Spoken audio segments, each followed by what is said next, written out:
Sword of Coming Chapter 1203. Qin Ping left Zhou Xian alone, left the mountain alone, went to the bamboo building to change into his daily mountain attire, and put on the padded robe and cloth shoes again. Green and green.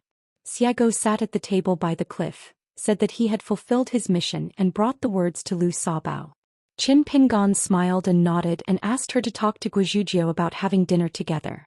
In the past, as long as Guizhuzhou stayed in the mountains to eat, Qin Pingan would cook in person and stir-fry some special side dishes, not to mention comparing with Zhou Lian's cooking skills, but he was very good at eating and he didn't care about it. Zhou Xian was quite helpless. Just now Qin Dao used self-evaluation of, not enough qualifications, come up with ideas, made the old man speechless again. Why are fellow Daoists swearing again? You have to take care of the old scholar. There are 5 Taofu sects in one mountain, and Haoren is the only one. Zhou Xian remembered that he had a few fairy seedlings in his family. Their aptitudes were quite good and their mountaineering practice was as powerful as a bamboo, but each of them had 2 high aspirations. The ancestral genealogy is in the line of sword immortals in Jingwei Guan Taoism. Seeing the virtues of this patriarch who has his nostrils up to the sky, he still has to complain face to face that the founder of the mountain is not a sword fairy. Don't you all think that you are extremely smart and breaking through the realm is like eating and drinking, so I let you meet Qin Pingan, who was born after the golden core was broken, and who returned to the Jade after retreating 3 times. I don't know if Qin Daoyu has this kind of leisure. Would you like to train him? Estimated hanging. Is it possible to spend 500 gold and fine copper coins to buy the word Taoist temple or Guandao at a sky-high price, and then talk to Qin Daoyu about additional head? The chaotic mountains are high and low from the state.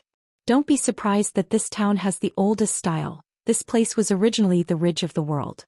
The short-stature old man, wearing a purple Taoist robe, pinched his fingers, and looked intently at the east gate of the town.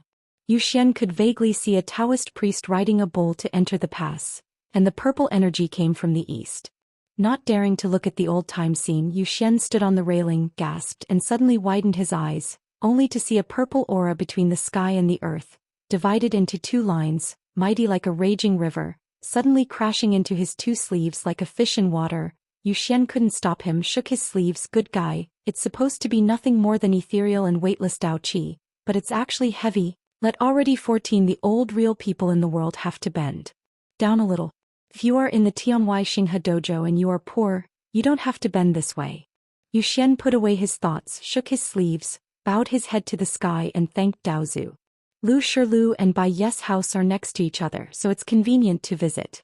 Xing Yuqian finally saw the most proud little monster in the world who was born in Tongyi's Hao and dared to chat with him. It seems that I have wronged my husband. It turns out that my husband didn't brag and didn't write drafts. He really knew Bai. Xing Yuqian wasn't afraid of Bai Yi after all. Bai also wanted to kill and only kill the great demon of the wild throne. The little uncle who is a hidden official is different. When you meet a monster clan, you will call 1 to kill 1, 2 to kill 1 pair, and 3 to kill all of them. They don't even blink. Of course, in addition to being the last hermit official who killed monsters like hemp in the Great Wall of Sword Qi, he is also a junior uncle of his own family. We met for the first time on the mountain road last year. The junior uncle is on my side and has a very good temper. Chatting with myself, the little uncle didn't speak loudly. Because the eldest brother Baideng was appointed by the Dali court to fill in the righteousness of Taya Fujiang, and he only had to complete the road to becoming A and the ceremony for the time being. The sword immortal of the Yupu realm, not too afraid of the torment of the broken bones, and under the eyes of Luoluo Mountain, there must be no accidents, so he changed his name to Zheng Qiu's ghost in Lu. As the second brother, I made a private discussion with Luxiaza King Gongshen Gaoging, who was the 3rd younger brother. Apart from helping the elder brother to protect the pass, the 2 of them would also participate in the court sealing ceremony. At least they wanted to support their elder brother. There is a Confucian temple on the side to give the title, and it is a grand celebration. They all want to see the world-famous night banquet, but they are not familiar with Wei Shanjun. It's just that Yinlu dare not pretend that he has a good relationship with Chen Yingguan. If he is not careful, he will be hit by a brick, so Gao Gong, a guest from the Downcast Mountain, has to go and talk to the young Yingguan. The youngest, the 3rd younger brother, but he has the responsibility. He can go to the mountains of swords and seas of fire. Just say it. It's just 3 invitations from Qin Shanju and Wei Shanjun. Banquet, you know the rules. So Gao Geng pretended to be relaxed when he learned that Qin Shanju was walking to the top of the mountain with an old man in purple clothes. Like dying. Gao Geng didn't dare to interrupt Qin Shan's chat with his friends on the mountain, so he lingered at the junction of the mountain road and the Shinto, waiting patiently at the same spot for Qin Pingon to come down the mountain alone, and then quickly stepped forward, biting the bullet and saying the invitation. Qin Pingon was not embarrassed when he heard the words, and said with a smile on the spot, "Such a trivial matter. Master Gao only needs to chat with Qin Lingjun while drinking and then let him inform himself. Don't mobilize the crowd like this, it's too far-fetched." Gao Geng was overjoyed. He never thought that he would have such a big face on Qin Shan's side. Qin Shanju even personally sent Gao Geng to the gate of the mansion and chatted all the way, speaking freely. The good news went. One must know that Master Jing Hao stayed in the mountains for so long. This young hermit official with great achievements did not even give him the face of having a drink together. It was the first time for Ningji to come to Luopa Mountain and everything was new, but he didn't dare to go out alone. The husband was busy, so Ningji followed senior brother Zhao more like a little follower. The girl in the pink dress named Muanshu said that since she is a student of the Master of the Mountain, she usually has a house on the mountain, and there are several vacant places for Ningji to choose from. How can a young man who is too poor dare to occupy a house all to himself? To be honest, Ningji, who is used to wandering, is also not used to those days of happiness and wealth, so he just said that he can live in a house with senior brother Zhao. Zhao Xuxia has always been hardworking when it comes to learning boxing, and he is walking around in the courtyard at this moment. Ningji sat on the other side of the steps and watched. The young man was quiet and peaceful, and he didn't feel that watching boxing was boring. Sun Yuanji was practicing boxing on the mountain path. The Taoist priest at the gate was originally a serious person. Every time Sun Yuanji took a rest at the gate of the mountain, the Taoist would just say that the weather is good today, the polite words. Now as soon as Jing Dafeng raised his head, the Taoist priest raised his head, Jing Dafeng stared at her and the Taoist priest followed with both heads shifted by the same amount. Hey, it's not that the whole family doesn't enter the house. It's said that the gatekeepers are all chosen by the mountain master himself. Qin Lingjun, who was clamoring to go down the mountain out of nowhere, was scolded, and Wan Shu came to him with a small grain of rice, and asked him if there was a wrong tendon, and he lived well on the mountain, so he insisted on moving to Qilong Lane. Who is watching? Qin Lingjun was aggrieved. He just looked at the girl in the pink skirt who had finished scolding him and was going to go back and forth. After thinking about it, Qin Lingjun didn't say anything. Just sitting on the steps, holding his head, sighing, Xiao Mili sat aside, pulled Jing Qing's sleeves, and then handed over a handful of melon seeds. Qin Lingjun was eating the melon seeds, kowtowed, knocking out his courage, chatting with the millet grains. Xiao Mili said, "Don't be afraid," the good mountain owner said. "The old you heard about Jing Qing's deeds in Beiju Luzhou from his husband, and he wanted to get to know you while he was busy with business." Qin Lingjun grinned when he heard that and laughed loudly. He quietly stood in the warm tree outside the wall. Seeing that Xiao Mili spoke verbatim, the girl in the pink skirt felt relieved and left lightly. While Xiao Mili revealed the secret to Jing Qing, she secretly extended her thumb towards the wall. Qin Lingjun nodded, indicating that she knew. They looked at each other and grinned. Chao Qinglang was engraving a seal in the study room. He traveled with Mr. Zhong to the Great Wall of Sword Qi. The carving knife was given by his husband. Chao Qinglang was engraving a gourd-shaped book collection seal with the words, "like a new book." He wanted it as a birthday present this year. "Send it to Mr. There is a study plaque hanging in the house, which was first written by Mr. Zhu on the paper, and then Mr. Zhu copied and expanded the words on the wood. Wish to hear that I have passed the fast." Pei Qian followed Li Baoping to the reading post, and Li Huai lived there, but there would be no more literary fights like when they were young. Wu Fu, the young man in Confucian shirt, the sage of the academy, no longer have the mood to quarrel.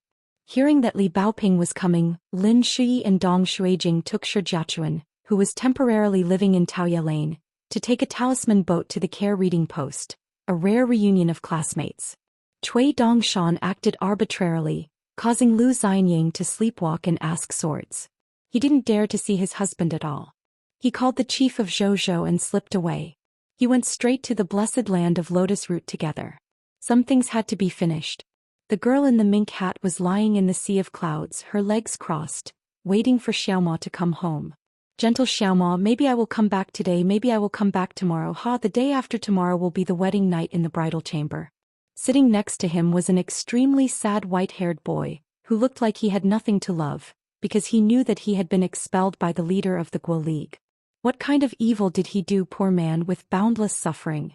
Sensing the vision of purple air on the other side of the mountain, Xiago sat up, clenched his fists with both hands, propped them on his knees, and his momentum changed completely. Ashamed to carry a short sword just to see the mountains. Xiago pursed his lips. President Guo was right, you can't slacken your cultivation just because of your aptitude too good. Even juniors like Zhou Xian who are thousands of years older than her are in the 14th realm. At the kitchen in the small courtyard, Qin Pingon was busy wearing an apron, Lu Xianying was sitting on the threshold, Gukin was squatting on the bench in the house, carrying a torch, his cheeks were bulging and blowing the wind to light a fire. Qin Pingon asked casually, "Is it a double talisman?" Lu Xianying laughed and said, "That guy did use a substitute to save his life. He was as slippery as a rice field eel. The substitute was wiped out by the uncle without any effort. The realm of the real body is not much higher." Qin Pingon said, "It's best not to use this method of suppressing the bottom of the box before entering the Ascension realm." Lu Xianying sneered and said, "Teach me how to do things? If you talk nonsense I will let Gukin go." Gukin didn't bother to pay attention, just raised her neck, glanced at the condiment plates on the other side of the chopping board and reminded, "Fry me a green pepper ham, make it more spicy." Qin Pingon nodded and said, "Lu Qiqing has arrived in Zhouqing and is currently staying in Dong Shuijing's inn. I guess he will come to Luoba Mountain to drink, either tomorrow or the day after tomorrow." Gukin said, "I'm annoying him, I don't want to see him." Qin Pingon took some more peppers, cut the ham with a knife skillfully and said, "After all, you are from the uncle generation. It is your good fortune to meet an elder like Han Qiaosa. At least you will not be in the way if you have Lu Qiqing. As it's still luck. You don't need to be too enthusiastic, you have to live with face." Gukin was silent for a moment, then said, "People like Lu Qiqing, if you deliberately don't deal with him he will be a little bit smarter. Otherwise he would be able to use his brain without using his brain." Qin Ping smiled and nodded, "That's right." Gukin said, "I'm very free, do you want me to take a trip to Tongyi's house?" Comparing patience with others, Gukin has never lost to anyone in her life. Qin Pingon said, "Idle? How idle is it? Now it is the bottleneck of the Jade Roar realm, touching the threshold of the Immortal realm? Planning to build a sect is child's play." Gukin was silent. Lu Xianying yelled and laughed loudly, "You are in the nascent soul realm and you are ashamed to teach Gu Zhongzhu a lesson. When you eat later you are squatting and holding the bowl, so you are not qualified to serve." It's not easy for Gukin to say anything to Qin Pingon. He is very familiar with angering Lu Xianying. Lu Xianying had already expected that before Gukin could swear he had already voluntarily surrendered. Qin Pingon squatted, "I'll sit on the floor to eat." Yu Lu and Xianxia also took the Fengyuan ferry back to Nujiadu this time, but they didn't go to Luopa Mountain, but went directly to Erlang Lane. "The house has been vacant for many years. I never wanted to thank you and kept the key. When I opened the door Yu Lu moved a stool by the patio, sitting and looking up at the sky. Thank you for being a maid here. I revisited the old place. Things changed and people changed. I fetched water and began to wipe the tables and stools. I found an old broom. I moved gently everywhere. When I passed by Lu the dust was flying. Lu had no choice but to wave his hands to disperse the dust." Old Immortal Jiao went back to Qilong Lane and saw Lin Feijing, a Taoist priest who is the current treasurer. Jian Shop bought braised pork pickles and a roast goose, and then greeted shopkeeper Shi at the entrance of the New Year's shop, and entered Chaotu shop, shouting that the wine bugs rebelled, and asked the two apprentices Tian Jiuer and Zhao Dengao. He hurriedly brought the wine and put the food on the table. The old Taoist chatted with Lin Feijing and signed up for his own number. Immortal Master, take the matter seriously and return the gift. Afterwards he was dragged to the table by the old god, saying that it was just a few drinks, that people should not be drunk by wine, not too much, and that the old would stop at the toast, let alone persuade them to drink. "I just drink a few big bowls with pride. The old man is drunk with wine, his face is flushed and his temples are frosty, so it doesn't matter. When we meet in the rivers and lakes we have wine and meat and we are friends." After a meal of wine, Lin Feijing drank very comfortably, and felt that he had met an old man with a warm heart. Julien wasn't there, but his dining table was lively. Qin Pingon didn't deliberately call out, and those who were on other hilltops temporarily took care of the meal by themselves. At this moment the table was still full of people. The little boy in Xingyi started to raise his tail. He wandered into the yard with his hands behind his back, but he didn't see the figure of the old man in purple. At the dinner table, Qin Pingon gave Chao Qinglang a chance to bring those two friends to Luopa Mountain as guests, and Chao Qinglang agreed with a smile. Chao Qinglang hesitated for a while but still did not complain to the husband. It turned out that besides the little senior brother, there were actually two young sword repairmen from the Great Wall of Sword Qi who served as the bait at Dadu and Tongyi's Hao, but they all volunteered. Fishing with Sovereign Cui on the way here on the Fengyuan ferry, the little brother repeatedly told me not to leak this matter to my husband for fear of multiple crimes and punishment. The position of sovereign will be changed and I vowed to guarantee Chao junior brother, rest assured the next suzerain will be yours sooner or later. Don't be in a hurry, let the little senior brother warm up the top spot first. Chao Qinglang chose to help keep the secrecy, not for the sake of fellowship, on the contrary. I feel that a sword repairer is a sword repairer and has his own style of action, and he should respect the choices of Yu Xihui and He Gu. Qin Pingon reminded Chao Qinglang from his heart that after returning to Tongyi's Hao, the recent situation is more complicated, involving the overall ups and downs of the ups and downs, and anything can happen in the middle, so don't go to see Su Zhen alone, and Yuli, if you want to see them you have to bring Cui Dongshan with you. Chao Qinglang didn't ask any further questions and still had no objection. Qin Pingon wanted to explain a little bit. Chao Qinglang smiled and told the husband not to think too much, just deal with the affairs at hand. The students knew it well. Accompanied by mountains and rivers, full of wine and food. Because Qin Shanzhu, who is more airy than the sky, rarely takes the initiative to ask for invitations, this is the first rare event, so Wei Bo personally went to Luopa Mountain and brought 3 invitations for night tour banquets, bypassing the ceremony of the Tiger's Mansion. As the secretary, Wei Bo wrote down the names and Taoist names of Bai Deng and others in his own handwriting. Sword cultivator Bai Deng and the ghost Yin Lu, one has lived in a closed mountain for too long, and the other is a wild monster. They don't quite know the importance of etiquette here, but they are well aware of the constant high farming in the Luxiazu Wine Bureau, so they went down in person. The cook cooked a few dishes of appetizers and forced Wei Shanjun, who can be regarded as a great monk in the Ascension realm, to stay and stopped for a drink. In any case, the eldest brother will soon be the orthodox water of Taya Fujiang. The ancestral temple is so close to Piyun Mountain, just like Fugua County. It's a good thing to have a good relationship. Some people in the court change officials, and the county officials are not as good as they are now.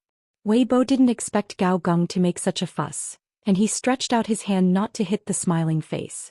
After all, he was a direct disciple of Ascension Realm and a guest who could stay in Luopi Mountain. At the table, Jianxiu Baideng didn't speak much. Due to his natural indifference and temperament, Gao Geng and Zheng Qiu were on the side of Wei Bo, who was about to be promoted to a god, and said a lot of good things for the brother who couldn't speak. Seats are limited, so no one can really let anyone squat down to eat, so they didn't call Jing Dafeng and Daoist Xianwei for dinner. Qin Pingon took Lu Xianyang and Gu Qin for a walk down the mountain, chatted for a while, and then they returned to the northern part of Jiangyi. Qin Pingon entered the house at the gate of the mountain, only to find that the 2 gatekeepers were sitting opposite each other under the eaves of the side room, holding rice bowls, eating a pot of steamed cabbage and tofu, talking and laughing, having fun. Daoist Xianwei also asked the mountain master if he had eaten, and if he hadn't eaten, it was a trivial matter to add a pair of bowls and chopsticks. Qin Pingon said with a smile that I had eaten it myself. I cooked it myself. There were too many people, so I didn't call you. Daoist Xianwei said with a smile that it's all right, but in fact both he and brother Dafeng had an expression that they were lucky they didn't call us to go. This made the Shanzhu, who was still a little bit guilty, so angry that he went to the kitchen with a familiar way and brought a small bench and bowls and chopsticks and sat down to eat. Qin Pingon said that next time we will eat stewed fish with tofu, thousands of tofu and 10,000 rolled fish. Xianwei looked at brother Dafeng and Zheng Dafeng looked at Daoist Xianwei, and they both used their eyes to hint at the other party that you would decline this matter. Master Qin Shan didn't bother to look at their eyebrows, he just said that it's a deal, why are you being polite to me? While eating and chatting, Qin Pingon said that Pei Qian had secretly bought a nearby mountain Fiolu, which was sold fairly and with a land deed. The hilltops adjacent to Luopi Mountain, apart from Huimeng Mountain in the north, together with Tiandu Peak, Tiaoyu Mountain and Fiolu Mountain are all close neighbors of Luopi Mountain. And Cui Dongshan has also secretly acquired the Jumping Fish Mountain. Xianwei listened absent-mindedly, took a chopstick of white and tender hot tofu, and blew a few breaths, just thinking about what kind of fish the next time the mountain owner will stew the fish himself. He is a gatekeeper and can't talk about these mountain gate chores. There is nothing to say, it has nothing to do with people's soft words. Luopa Mountain does not pay attention to the rules of class and realm. It is purely because the Taoist priest himself is not interested. Qin Pingon said, "The last time the Patriarch Hall of Jisa Peak had a meeting, I just chatted a few words about the rules of opening the peak and the division of the top of the mountain. And without a master it's not a problem after all." Xing Dafeng nodded. It's not a trivial matter to have a good name. If the mountain has an owner, someone must live there to help gather popularity. Just having the spirit of heaven and earth is not enough. An empty house has been unoccupied for a long time. Will get old very quickly. Zhou Xian is Luopa Mountain, which has gradually become vassals and changed to Qin hilltops. When the last meeting was held, there were 14 in total. Baolu Mountain, Kaiyun Peak, Xianxia Mountain, Cheetah Back, Pearl Mountain, Yujiao Mountain, Huanghu Mountain, Huimeng Mountain, Zhusha Mountain, Weixia Peak, Sword Worship Platform, Xiangshan Mountain, Yunmu Peak, Xiaodagang. Now with the addition of Fiolu and Tiaoyu Mountain, there are as many as 16. As for the mountains to the west of the old Lizhu Cave, there are only 42 hilltops. The Longquan sword sect is in the hands of Lu Xianyang, and a few more were moved away not long ago. In this way, Luopa Mountain almost occupies half of the hilltops. Xing Dafeng smiled and said, "After returning to Luopa Mountain, Chief Zhou has been working in secret all the time, and he must buy a few more hills for Luopa Mountain. What is being grinded now is the Xindu Peak that is said to be very tight-lipped. Chief Zhou seems to have met the two foreign immortal forces. Some of the Feijian messengers who communicated with Xiangshan were also quietly intercepted by Chief Zhou, read the contents of the secret letter and then released. So Chief Zhou is more sentimental these days, sometimes sighing, sometimes smiling brightly. It seems that Chief Zhou is under a lot of pressure when Xiaomo comes to the mountains." Speaking of this, Xing Dafeng couldn't help laughing and said, "A romantic and passionate person who sees different things and wants to change, is most afraid of retribution and being forgotten by others." Qin Ping hesitated for a moment. "Tell Jiang Shangzhen later, don't buy the mountain for now." Xing Dafeng asked, "Maybe the number of hills is less than half?" Qin Pingon nodded. "Leave some leeway for now, and it won't be too late to wait until the situation becomes clear." Xing Dafeng hummed, "This is safer, I can't eat hot tofu in a hurry." The back of the squid was leased to Lu Chongwan and Zhuchai Island. Niujiao Mountain is where the Xinjia Ferry and Beiluzi are located. Xinzhu Mountain, which is closest to the town, is too small to open up mansions and build large-scale construction projects. Huanghu Mountain used to be Shuijiao Hongxia's water palace dojo. Hongxia wanted to donate the mountain top and the lake bottom water palace to Yunzi, but Yunzi was not a descendant of water, so he chose to stay in Huimeng Mountain to live in seclusion and practice Taoism. Qin Lingjun said that Yunzi looks stupid, but he is actually very smart, and Huimeng Mountain is a first-class mountain in the territory. Qin Ping privately gave the Yuanmu Peak adjacent to Huanghu Mountain to Li Baoping. The natural scenery is beautiful, but now the humanities should not be underestimated. Chunyang Lu Yen once left a Taoist poem. The reading post has been assigned to scholars like Lin Shui and Li Huai. Of course, the sword-worshipping platform was reserved for Jianxiu. Fortunately, Guizhujiu came to fill in the vacancy, and settled there so that two girls, Nailan Yudu and Yao Xiaoyan, were willing to stay at the sword-worshipping platform. The sword-worshipping terrace to the west is lonely and far away from Luopa Mountain and other vassal hills. It is really outrageous for two little girls to live there. The sword-worshipping platform used to be very lively. Sui Yu used to practice there with grass. If it was a lively scene, it would be scattered all over the place. Qin Pingon insisted on making Cui Dongshan unable to eat. Qin Pingon brought back 9 sword cultivator embryos from the Great Wall of Sword Qi. Yu Qingzhang, He Xiangting and Yu became apprentices and changed the genealogy, which means that it has nothing to do with Luoba Mountain. Although Baixian and Sun Chunwang were still monks of Luoba Mountain genealogy, they stayed in Mi Xiefeng's cave to practice their swords. The rest of the children were poached by the Qingping sword sect, and each followed the master's genealogy and became the next sect, and then practiced swords in Tongyi's Hao. The master that Nailan Yudu worships is Changming, the patriarch of the law in Luobashan. Yao Xiaoyan is a teacher of Kong Ho, the notation official of Luobashan. She spent a long time with the criminal officer Hao Su in the prison of the Great Wall of Sword Qi. and as a white-haired boy who transformed into a demon, she is an arsenal in itself. Except for those very few killers, she understands everything Wu Shuangjiang understands. According to Qin Pinggan's original intention, Wanshu could choose Xianxia or Xianxia, but the girl in the pink skirt did not want to leave Lupashan. Jiang Chu, who became a Fulu monk, could occupy Baolu Mountain if he hadn't become Cui Dongshan's direct disciple, and he could help hold the peak opening ceremony only after he formed the Golden Core. Xing Dafeng asked, "It seems that you are in a hurry?" Qin Pinggan said, "When the discussion is over, we have to retreat and practice swords, improve the rank of Feijian, and strive to get from the well to the mouth of the well. After that, once the private affairs are over, we will travel far again." Daoist Xianwei always pays attention to the content of this kind of conversation, and doesn't pay attention to it. Qin Pinggan asked with a smile, "Daoist Xianwei, do you have any favorite mountains?" Daoist Xianwei was taken aback for a moment, then shook his head again and again, "Don't dare." Saying, "Dare not rather than no." This is the old Taoist experience of Taoist Xianwei, who has traveled the rivers and lakes for many years. Xing Dafeng smiled and said, "I took Daoist Xianwei and Daoist past a lot of feudal vassal hills. There are all good things here, but I have the best eye for the fragrant volcano and I have a special liking for it."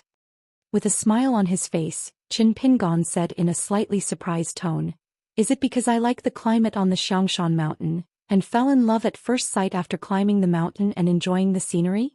Daoist Xianwei was a little embarrassed, so he had to explain in a low voice, "I feel like a cold temple there. No one worships incense for too long and only some incense ashes are left. Xiaodao sees things hurt, but I feel sad it's not about taking it for yourself." Qin Ping picked up a chopstick of cabbage, thought about it, and said, "Now the Taoist priest Xianwei has apprentices and Lin Feijing is a serious Taoist priest. The master and apprentice really have to have a Taoist temple. Suitable." The Xianwei's eyes were shining brightly, "And it's such a good thing to accept a cheap apprentice?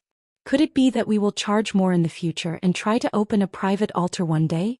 The young Taoist priest with the wooden hairpin in his head was thinking about it, but he said, "The Taoists are not the genealogical monks of this desolate mountain in our family, but they can occupy a mountain. It seems that it is not suitable for etiquette. Next time the Patriarch Hall will discuss." Shanju brought up this matter to discuss. "Will the voice of opposition be too loud? If so, after all, Xiaodao is not discussing matters in the Patriarch Hall of Jisapik, not to mention the embarrassing situation that cannot be debated, and some proposals are not approved. Losing the majesty of the Mountain Master, there is one shortcoming of Xiaodao that is the most difficult to correct. That is, his face is thin and his heart is soft, and his conscience will be disturbed, so how can he have the face to continue to guard the door here?" The few words of Taoist Xianwei, the meaning behind them are all knowledge. Inside and outside the words, it's all about the eyes of the heart. In the Patriarch Hall of Jisei Peak, reject the Mountain Master's suggestion? Noisy. If Daoist Xianwei was to tell the truth, he would set off firecrackers in the square at the gate to celebrate as soon as the discussion was over.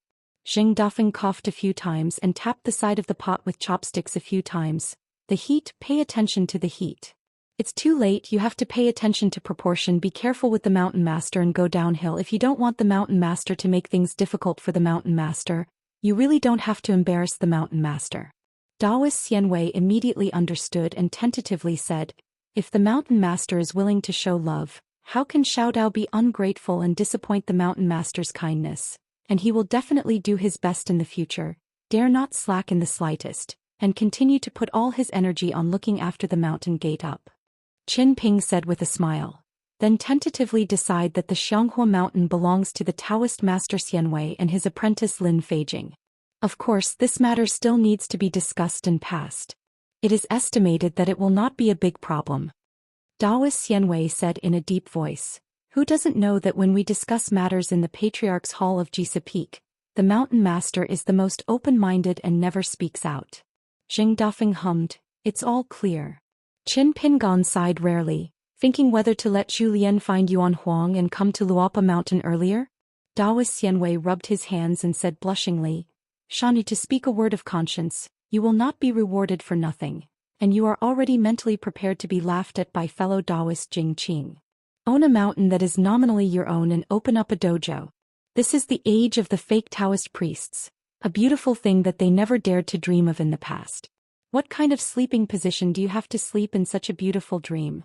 What's more, my Luopa mountain is not the kind of small sect where 5 middle-level gods occupy the mountain and set up a sect. It is a chi practitioner who climbs mountains and cultivates Taoism, and can occupy the top of the mountain casually. I heard Xiaomili said before that the rules of my family's Xiaozong are so strict and the threshold is very high. Cui Zhongzhu said that in the future, there is no way to hold the peak opening ceremony unless it is in the nascent soul realm. Ordinary Daxian mansion on the Haoranjiuzhou mountain, it is a customary rule that it is not a golden core that cannot be opened. For the top sects in the Haoran world, I am afraid that the ancestral court is located. No matter how big the territory is or how many mountains there are, it is not enough to be divided into immortals. Isn't there an authentic ancestral court, upper sect and lower sect? What's more, aside from individual cases, the sects of the world and the ancestors of the mountain are almost all from small sects and small monks. The ancestral courts are usually of average size at first and they are not very imposing. Luoba Mountain is on this list. Qin Ping said with a smile. My family doesn't talk about the two schools of thought. Daoist Xianwei only needs to feel at ease and accept it calmly. Piyun Mountain is about to hold a sealing ceremony. Do you want to go there with me for a drink? Zheng Dafeng shook his head. I'm too familiar with Weibo, so I won't join in the fun. Xianwei followed suit and nodded because he really didn't have much savings and his pockets were too shy, so he was embarrassed to eat and drink for free. Even if he wasted money, he couldn't come up with a decent gift and he couldn't embarrass Luo Yueshan. I heard from Xiaomi Li that there are many inside stories about the Beiyue Night Tour banquet. Every time, the gods of mountains and rivers and chi practitioners who participated in the night tour banquet were all heroic and generous. Just because the female officials of the etiquette department of Piyun Mountain, after registering their names at the foot of the mountain to receive gifts, they will roll their names, loudly telling them who they are, what mountain they are from and what gifts they gave. At that time Xiaomi Li laughed and had an idea and made a very vivid analogy which sounded like giving a menu. Xianwei can even imagine the big customers, who lined up behind and haven't given out their gifts. Hearing the roll call in front, he calculated the amount of money converted into immortal money, gritted his teeth and silently added gifts. The weight, the amount of fairy money, the scene before participating in the night party and drinking already drunk? In this ceremony of conferring the title of the An conferring on the right by the sage abbot of the Confucian Temple, Piyun Mountain still failed to invite Mr. Bai Yi and Mr. Junqian. However, a night banquet can still be called shining and shining with stars. The appearance of Taofu Mountain in Zhongtu and Yuxuan's talismans surprised the entire Beiyue realm. This made Jinghao the #1 person on Luxiaza Mountain with the Taoist name Qinggong Taibao's Ascension Realm, not so eye-catching today. As far as Luopa Mountain is concerned, 2 suzerains appeared at the same time, Qin Pingon and student Cui Dongshan. There is also the longevity of Luopi Mountain. The chief worships Zhou Fei. Qin Pingon brings the first apprentice Pei Qian and the mountain guard to worship Zhou Mili. There are also children in Tsing Yi and girls in pink skirts, and a mountain gate that is said to be Luoba Mountain when it is called. The second place is a girl in a mink hat dedicated to Xiego. The Dali court asked the Minister of Rites to go to Piyun Mountain to congratulate him. Although His Majesty the Emperor did not come in person, he had a handwritten congratulatory form. People from many surnames of Shangzhou Kingdom came here. On the side of the Longquan Sword sect, Xie Ling, who had just left the customs and entered the Jade Realm, presented congratulatory gifts on behalf of his master Wan Qiong and suzerain Lu Xianyang. At the same time, he also brought a gift from Beiju Luzhou Tianjun Xiesher to his descendant Xie Ling. But this is not the most unsettling thing, just because Xie Ling took out one congratulatory gift after another, and the last gift at the bottom of the box came from Bai Yujing's head teacher Lu Chen. Next, another scholar named Exin Jian visited Qiufeng Temple with his friends and brought a gift for the latter. At the roll call, it was Qin Qinglu. Exin Jian, the dragon in the poem, and Qin Qinglu, the man who slays the dragon, are 2 names with extraordinary meaning.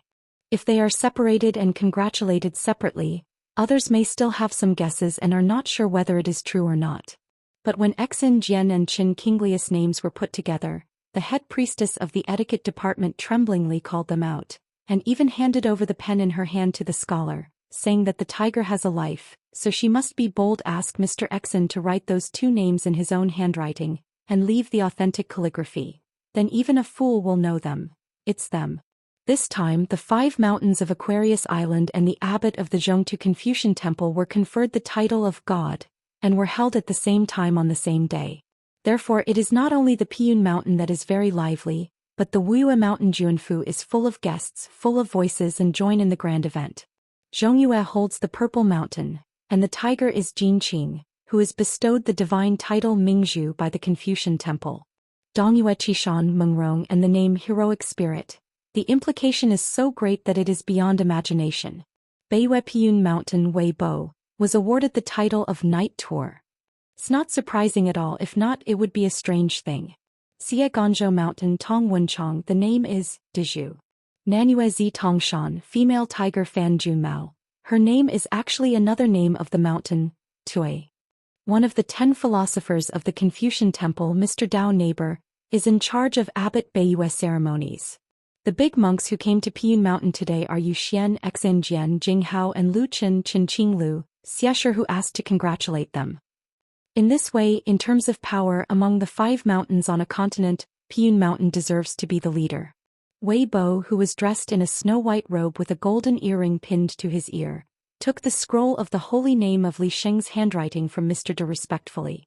Weibo bowed to thank him, then turned around and spread out the scroll. The word Night Tour turned into a gorgeous golden light, and the avenue manifested on the top of Piyun Mountain, blending with the water and air of Beiyue Mountain. In fact, there was no red tape in this sealing ceremony. It couldn't be simpler. The gentleman wearing a blue cotton coat and hanging a water ladle on his waist read a book of sages and sages, and then roughly talked about the historical changes of Beiyue in Aquarius continent. The title was bestowed on the gods, and in the end Mr. De told Weibo to speak kindly, a few auspicious words, and it would be considered a gift. Mr. Da and the other 4 Confucian Temple sages, the direct disciples of the most holy teacher, did not stay long. After the ceremony was completed, they left almost at the same time, but they did not return to the Zhongtu Confucian Temple. It is a river called Xiaozhou in ancient times, and the water is named Panshui. There is Xiao in ancient music, and Zi said it is both beautiful and good. A tall old man stood by the water. Beside him stood the gentle Li Xing, the solemn Ye Xing, and the sad old scholar. There are still many sages with ethereal figures and only a Confucian temple of Yin God left to accompany the sages. They are already at the water's edge waiting for Mr. Da and the others to complete the seal. Some sages have long since died and have disappeared in the long river of history. The immortality and immortality of their fame and career are left to future generations to comment. The most holy teacher smiled and said, "It's been a long time since we got together like this." The gentlemen and masters by the river all agreed, but silently bowed to the most holy teacher. The most holy teacher standing at the front turned sideways and bowed to them in return. After getting up, the most holy master turned his head to listen to the music. It seemed to be listening to the beautiful ancient music or the sound of human reading. Although the Xiao music is beautiful and good, the latter seems to be better. The old man took the lead in sitting on the ground by the Panshui River and said with a loud smile, "The last lecture has cleared up doubts. Questions and answers, or answers with rhetorical questions, we all know that there are endless words." In the Western Buddhist kingdom, under the Bodhi tree, a middle-aged monk sat cross-legged and began to preach. In the world of Qingming, a young Taoist priest came to the gate of a small Taoist temple in the ancient battlefield of Shuolu. At the gate of Luopa Mountain, Taoist Xianwei blamed himself again last night before going to bed, and made up his mind that tomorrow he would not be able to read miscellaneous books, but must read a serious Taoist book. Today in the sunny day, Nian Jing read another miscellaneous book, relished it, dipped in his saliva and gently turned a page of the book. The content was too exciting, so he went back and read it again. The orthodox Taoist book that the fake Taoist priest put in the sleeve of the other Taoist robe seemed to be patiently waiting for the arrival of the next tomorrow. It seems that if you plant in spring you will harvest in autumn, and the year is good when it is orange, yellow, orange and green. Taoist priests who only regard this mountain as their hometown only say that my hometown is where my heart is at ease. In the mountains to the west, there is a Honkim lake that emerged after the mountains were removed. The wind blows the lake in ripples as if whispering the mountains and rivers are reunited. On Luopi Mountain, Cui Qing left a book box and asked Nuanshu to keep it on his behalf. The two parties had agreed that the old man asked Nuanshu not to talk to anyone, including the mountain owner Chen Pingon. Another day on the square outside the gate of the Patriarch Hall of Jisei Peak. There was no rush to hold a meeting. The old scholar rushed to Aquarius Island, and they were all waiting for the old man to take his seat. The white-haired boy of the music editor of Luapa Mountain has another chance to show his talents. She regained her feminine appearance, set up the desk, pen and ink. The female crown is natural. Her bright eyes are smiling and she is eager to try. In the world of grandeur, Wen Xing is in the same vein. Old scholar. Personal disciple. Zhou Xian Qin Pingon. Pass on to disciples again. Wu Yuan. Xing did it again. Li Baoping Lin Shui Li Huai thank you Yu Lu Dong Shui Jing Shi Jiachen Zhao Yao. Tui Dong Shan Tao Qinglang Ningji. It stands to reason that they can sit down. Because in fact, like Qin Pingan's disciples Pei Qian Guizhujiao and Zhao Xuxia and Pei Qian's disciple, Zhou Junqian nicknamed the Little Mute, although they are all direct and redisciples of the Mountain Lord Qin Pingan, they are not strictly speaking, it is a lineage of literary saints. Then Zhao Wan Jiangchu Tui Huaxing Hu Chuling and others as Tui Dongshan's direct disciples, are also the same. Everyone was sitting upright with their hands clenched into fists and lightly placed on their knees. The old scholar let go of his fist, still looking forward, but raised his hand and patted the arm of the closed disciple beside him and said in a low voice, "Thanks for your hard work." Qin Pingan also kept his eyes on the front, smiled and said, "Sir, it's not hard." The old scholar smiled from ear to ear and sat in the middle seat. The old man turned his head and had a discussion with Qin Pingan, a closed disciple. "Why don't we all sit down together as a souvenir?" Qin Ping nodded with a smile, saying that he listened to Mr. Son Wan Shu and Xiaomi Li were asked to help them go to the Patriarch Hall and move a few more chairs. But it's very strange, the number is wrong, why it seems that there are 3 extra chairs. And Qin Pingan also changed his seat, and there are 2 empty chairs away from Wenxing. Zhou Xian also stood up and changed a chair so that there was no one sitting around the old scholar. Qin Pingan sat upright and said softly, "Dongshan." Tui Dongshan smiled brightly and in an instant, there were 3 more people in the 3 empty chairs. Tui Chan, the first disciple of Wenxing, sat between the old scholar and Junqian's junior, and the junior and Qi Jingchun sat on the other side. The youngest child, a little mute named Zhou Junqian, was unwilling to sit next to Master Pei Qian, and the child only wanted to sit in the most inconspicuous position on the side. Tui Dongshan whispered, "Master sir, why don't Bao Ping and I stand? Just stand behind you." Qin Ping turned around and asked, "Sir, what do you think? Anyway, I think it's feasible." The old scholar looked left and right and asked with a smile, "Do you have any comments?" Li Baoping and the others stood up with a smile, moved the chairs away first, and then stood behind the uncles and uncles in the first row. The old scholar suddenly twisted his beard and said with a smile, "Ping'an, you can change positions with the left and right, don't worry, he doesn't mind." Qin Pingan hesitated for a while and had to follow Mr. S' arrangement. Just when the music editor at Luapashen was about to draw a picture scroll, Qin Pingan also smiled and turned his head and waved, "Junqian, come here." The blushing child went in without knowing it and didn't move for a while, but the child was gently pushed and shoved all the way to the teacher's side in a daze. Qin Ping smiled and said, "You can just stand here. Probably this is an intergenerational relationship." The child subconsciously straightened his back, clenched his hands into fists and tightly pursed his lips. With a gentle smile, Qin Pingan reached out and gently wrapped his arms around the child's shoulders. "I recommend the new book, A Life Like a Dragon by the old master Guanzhong on this site. The quality and updates are guaranteed." Sort of coming Chapter 1204. For this trip to Jisa Peak in Luapa Mountain, the old scholar came and went in a hurry, but he didn't explain the reason to Qin Pingan. I believe this close disciple guessed it. This is because of the Panshui discussion of the Most Holy Teacher, which talked about the related knowledge of asking the sky. The old scholar is better at this, whether it is asking with the old gentleman imitating Bai Yujing, or preaching to Yu Xian outside the sky. All showed the knowledge of the old scholar so that he could ask Li Sheng for leave and take half an hour halfway to take this trip to Luapa Mountain. In the end, I really wanted to keep the old scholar who stayed for a few more days, so I just apologized to the children with a bitter face, and then took Qin Pingan alone for a short mountain road, speaking quickly, and the old man asked a few urgent questions. "Are you sure you can return to Yupu after this retreat?" One thing about Qin Pingan is good, very good, that is, he doesn't deliberately tell reassuring white lies. "I'm sure." You don't have to worry about this, sir. Take a step back and say that students have their own means. The method of tempering the Yao sword, why didn't you ask Bai for advice? After all, it is the tip of one of the 4 fairy swords Tai Bai.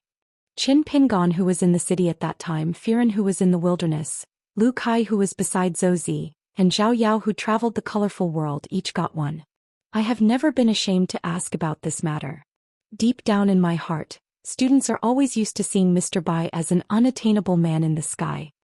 Then put this matter aside for the time being and you still have to ask. Don't miss it when you pass by. Before Bai Yi returns to Qingming Tianxiao, you must have the cheek to ask about this matter. By the way, sir, it is not easy for the old man. Abducted to Luopa Mountain as a guest, did you let this iron rooster lay an egg before leaving? Senior, you half gave and half borrowed 1,000 gold and fine copper coins, a big deal. This is not enough. This is just the meaning of the question. It only says that the ancestors left a lot of purple here. First come, first served, white is fine, and the heavenly king can thank you. As long as you are a Taoist priest, you can buy it. There is a chance, and in the end I gave old you such a great deal of fate and he didn't express it? To be honest, this majestic Dao Qi was originally reserved for Taoist Zhou Xian by the Dao ancestor, so others might not be able to it away. But if it wasn't for the old scholar who deliberately started the conversation and gave it a step down, Zhou Xian, who is so smart, wouldn't have the face to come to Aquarius Island to take it away. After all, what kind of attitude is there in the Confucian temple? Still have to be scruples. But since the literary sage, who is the talker of the Confucian temple for the time being, has said so, Zhou Xian is naturally happy to go with the flow. Since senior, you didn't say much about it, I'll just pretend I don't know anything. You kid, you have a thin skin after all. It's fine to ask him for a few talisman books that belong to the untold secrets of Taofu Mountain. As long as you are willing to ask, he will definitely be willing to give it. Forget it, go back and ask Lao Air to ask for it. There are 5 sects in one mountain, can there be fewer celebrations, big and small? Sir, if a Taoist temple in Haoran Tianxia is purely named after Taoist temple, will it violate the Confucian temple etiquette? It's like calling a mountain Qingshan, rather than Tuwei, which is more controversial. One can imagine how difficult it is in Haoran Tianxia, where integrity is the most important thing. First of all, you have to pass the level of the Zhongtu Confucian temple. Borrowing money from others and repaying debts are difficult things. The old scholar twirled his beard and pondered for a moment. I can only talk about something. It's okay for Li Xing to say that Ye Xing may not agree to nod, and there are 3 principal and deputy leaders of the Confucian temple. Mr. probably needs to quarrel with them. That's fine. There's no need to let the master go to war at the Confucian temple just to make the senior even better. Mr. Zheng from Baidi City has made great progress. Good thing. No wonder Lu Qiqing began to swagger again. Where is the wilderness? No big deal for the time being, just a small thing. Not long ago, the Confucian temple established a think tank with more than 300 people, deliberately increasing the proportion of young people. This temporary government office is located in the land in the city at the ferry crossing. Every family has a share and one person can be sent to participate in it. If there are more, that person has to be exceptionally good to serve as a military officer. It was originally planned to divide into 3 levels. That boy Yuan, you said too much. Well, the harm outweighs the benefits, so it is simply divided into 2 layers of staff, internal and external. After all, the upper and lower levels are not very pleasant to hear. It is said that there are hundreds of schools of thought, but it is actually a general term.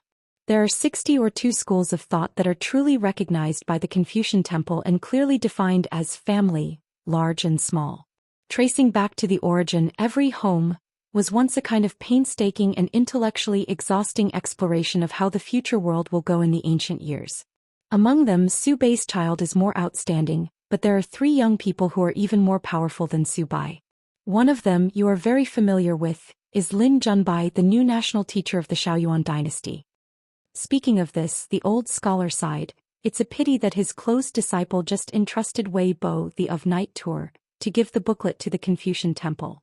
Qin Pingon asked, in general, is it because the old people are more aggressive and want to win a few decisive battles earlier to expand and stabilize the first mover advantage, but the young people are relatively more stable, looking for ways to advance step by step and strive for success?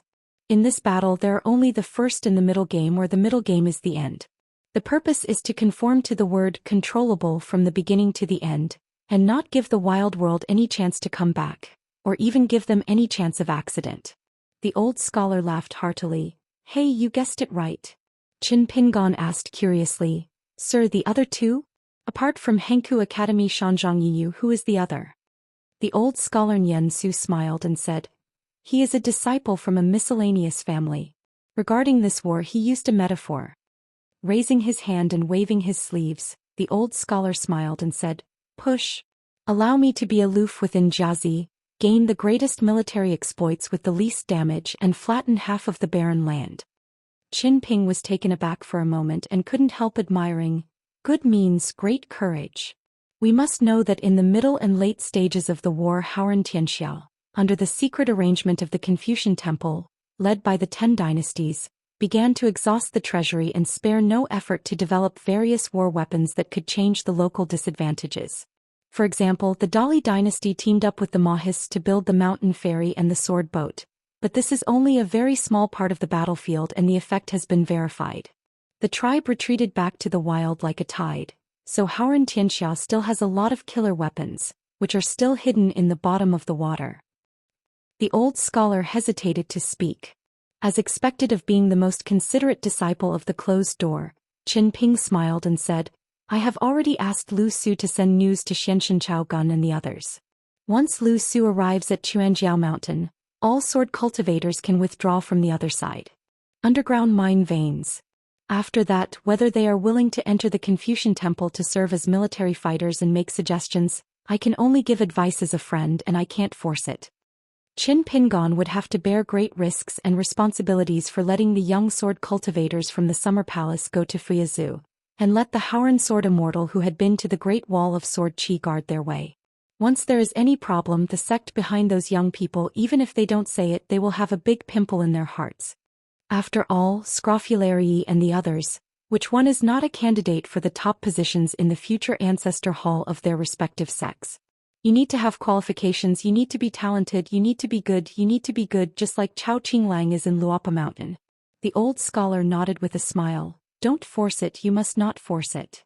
Old scholar, why doesn't your closed disciple come? Could it be that from now on, at a young age, just lie on the credit book and enjoy the blessings?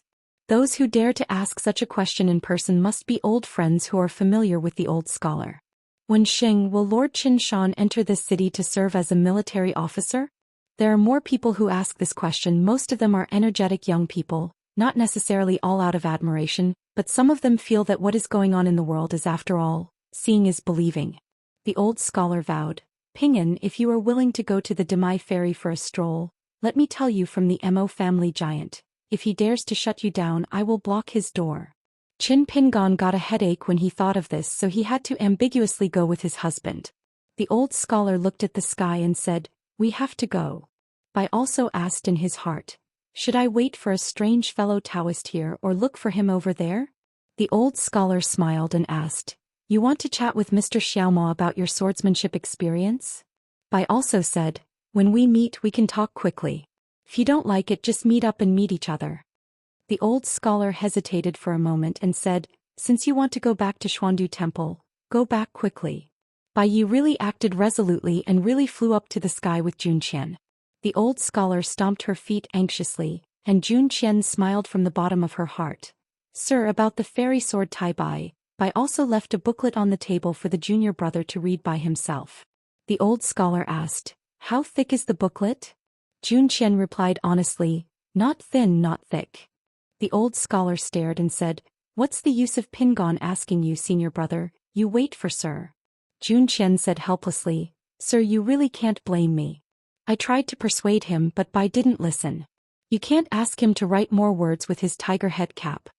The old scholar said in a slow tone, Zhou Xian, don't cause trouble when you get there. Sir is not around and Bai Yujing is another sight, so take it easy.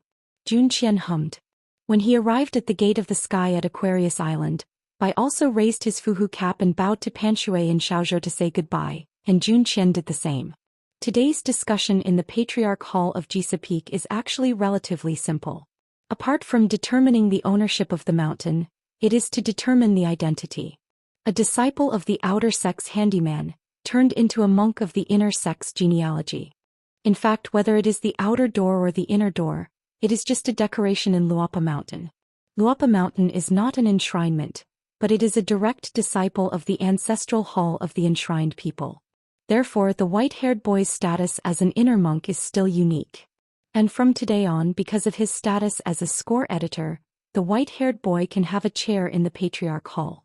Then the mountain master Chen Pingon officially accepted Guizhujiao and Ning Ji as his personal disciples. Zhang Lv Changming was still in charge of sitting at the table, grinding ink, writing, recording names, and writing them into the genealogy of the ancestral hall. As for whether the sword boat will return to the mountain or to the sect anyway, it is for Cui Zongzhu to understand what is the end of betrayal.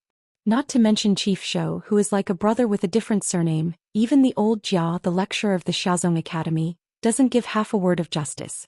In the end, this sword boat returned to Xianxia, but it could be leased to Xiaozong. After discussing the matter one by one, Qin Lingjun seemed to be sitting upright, but his eyes were empty. Zhou Xian had attended Beiyue Fengjing ceremony before, and immediately returned to Tianwai dojo. Qin Ping's reminder caught the old man's heart. At that time, Qin Lingjun was sure that the old had really returned to Xinghe, so he dared to complain. He sat with him as the host for a long time before, and he didn't have a morning drink in return. Then there is that Mr. Xian who usually smiles and nods when he meets him on the road. He actually recognizes the dragon slayer named Chen. That's Qin Qinglu on the first page of Passerby Collection. The master of Jingzhuzhong in the White Emperor city of Zhongtu. Qin Lingjun really felt a lingering fear after thinking about it for a while. It was too scary. In the future, I have to stay away from Mr. Xen, and I have to let my good brother Chenjue stay away from Mr. Xen. Forget it, don't point fingers at how friends make friends, you continue to be your friends. At most, the next time you meet again to drink, you have to make side swipes with that poor man. Your friend Mr. Xen is amazing, and he knows the legendary dragon-slaying man. Is a friend of a friend of a friend count as your friend? Forget it, don't be self-defeating, opportunistic tricks are out of the question. The worried Qin Lingjun turned her head and looked at the stupid girl sitting next to her. She kept watching until she frowned and almost turned her head to stare. Only then did he look away, folded his arms around his chest. Alas, the little girl is from every family, how could she know that her ambitions are lofty, and he is not uncommon to talk about many unknown feats. If there is a gathering, there will be a breakup waiting for the next meeting. Wu Yuan is the governor of a state and Zhao Yao is a minister of the first department, both of whom are high officials. Qin Pingon took the two nephews to talk. Just to say one thing, the Dali court will set up a special official position to deal with certain small things. Pull out the radish and take out the mud and then fill up the pit. For example, there was a corruption case in the officialdom of a certain county at the foot of the mountain, or there was a violation of the law and prohibition in a certain sect of the Immortal mansion on the mountain. Once discovered, the imperial court began to dig deep all the way. It doesn't matter whether it's a surname, an earth immortal, or even a monk of the upper five realms. There is no upper limit. The Yu family of the Queen Yu Mian, the family of the Empress Dowager Nanzan, or the Shin Gaozong, the Yunlin Jiang family, as long as they are in this one line, all of them need to prove their innocence in the government office of the Dali Criminal Department. Inside the imperial court, the files were recorded one by one, and the Dali official residence report was distributed to the governor and the generals of the states to form a rule. In the hands of the gods of mountains and rivers. Wu Yuan was silent. Zhao Yao asked with a smile. Even if it's a litter, how do you calculate the size of the fault? You can't kill them all with a stick, can you? Qin Pingon said, you are the servant of the Ministry of Criminal Justice. You are responsible for the specific conviction and accountability. All the details are drawn up by you. I am only responsible for helping you and the Ministry of Criminal Justice to finish. During this period, all the mutual protection between officials, and the human relations that are regarded as ordinary things, should be the top priority of this government office led by you. It is these people and things that must be caught and watched. The officials who can enter this government office must be young and low-ranking. This is called a humble position. At the same time, you secretly set up an internal organization that is not open to the public to monitor the words and deeds of these young officials. Behavior and official circles can give them a chance to make mistakes. You can even do it on purpose and then punish them with small punishments. At that moment, you can tell them clearly that this mistake is only yours for the time being. Filed here, all the officials of the Ministry of Punishment and the Ministry of Officials, Even the Xianxia cannot be consulted. So the selection of those little things is a bit particular. The entry point can be middle-level officials. I suggest that there are two types. One is the young and strong faction who have a smooth official career but are good at making a fortune. There is no merit or demerit. One is those who have just retired from their old age and returned home but made a huge fortune. There is nothing to let the past go. Of course, your criminal department took the lead and led the case, but at the beginning of the investigation, you can take the initiative to contact the local government. What you want is someone to help to report the news. What you are looking for is the usual sympathy. Therefore, those Ministry of Punishments secretly enshrined, and some of them will be busy next time. Zhao Yao nodded and said, yes. Wu Yuan said helplessly, then let me open the mouth, lest Zhao Shilang and the Ministry of Punishment have the suspicion that they don't have enough power. Every mountain has its Daoist spirit, and every government office has its pure and turbid official spirit. Zhao Yao asked, is there anything else? Qin Pingon said, it has something to do with you but it has little to do with it. The Imperial Court will re-edit the fish scale book on the mountain and down the mountain in the near future, and it will be included in the latest Beijing inspection plan. The two dukes. Then there are the officials of the Ministry of Officials and the temples of the city god at all levels, who regularly go to the city of Dali to discuss matters. On the premise of not violating the duty of the city god and not letting the lords of the city go beyond the rules of the underworld, they communicate with the officials of the two capitals. If there are old accounts in Yangjian, check the old accounts. The old almanac has been turned forward. If the history is really long, such as 100 or 200 years, then there is no need to implicate some descendants with innocent backgrounds, but some so-called upright officials and celebrities in their hometowns don't think about continuing to erect archways over there, and the local county annals may have to exchange praises and criticisms to change the statement. Of course, if the family traditions of these still prominent wealthy families don't change, then your Ministry of Punishment there is something else you can do. Wu Yuan asked, why don't you just put up a notice and let the people in the market and the countryside know about it? Qin Pingon was silent. Zhao Yao shook his head towards Wu Yuan. Qin Pingon stood up and said with a smile, then do your own work. Li Baoping was going back to Dasui Shanaya Academy. She wanted to sort out her reading experience. Pei Qian said that she would go with Sister Baoping. Li Huai planned to go to the wild world because Taoist Nin was busy digging in Dadu, so he needed a new guardian.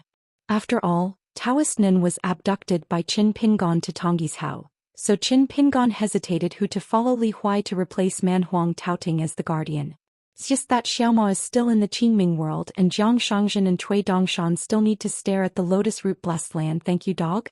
Qin Ping just asked. Xiego doesn't care as long as she doesn't kill a big wild monster. It doesn't count as violating her agreement with Master Bai Zai. Xiego smiled and asked, isn't the mountain lord afraid of me surrendering to the enemy? Qin Pingon said with a smile that some characters have one thing to say, and it's not that if you can't love it you must turn against each other. Xiego became excited when he heard this and patted his chest loudly, saying that this trip to the darts was wild, and if Li Huai lost a hair she would raise her head to see. Qin Pingon told Li Huai that his long trip might change his route from the original Beiju Luzhou Ai's Hao and Zhong to Shenzhou. This travel track to Tongyi's Hao, Nambasuazu and Friazhou, go around a large circle and finally go to Zhong to Shenzhou, and then return to Aquarius continent from Beiju Luzhou. And before going to Nanpasuazhou I will go to the new Rain Dragon sect, maybe I will go to the former site of the Sword Chi Great Wall, and then I will go to the ferry crossing in the 100,000 mountains, especially the 100,000 mountains which I have never been to. Yu Lu and Xianxia, these two remnants of the old Lu family who had a rough life experience, have been away from the country for many years. It seems that because they joined hands to establish a country in Tongyi's Hao, they finally untied their knots and wanted to revisit their homeland together. The old country is like an old man, the guests come from the south and the apricot blossom rains on their clothes. When Qin Pingon sent them down the mountain he revealed a secret.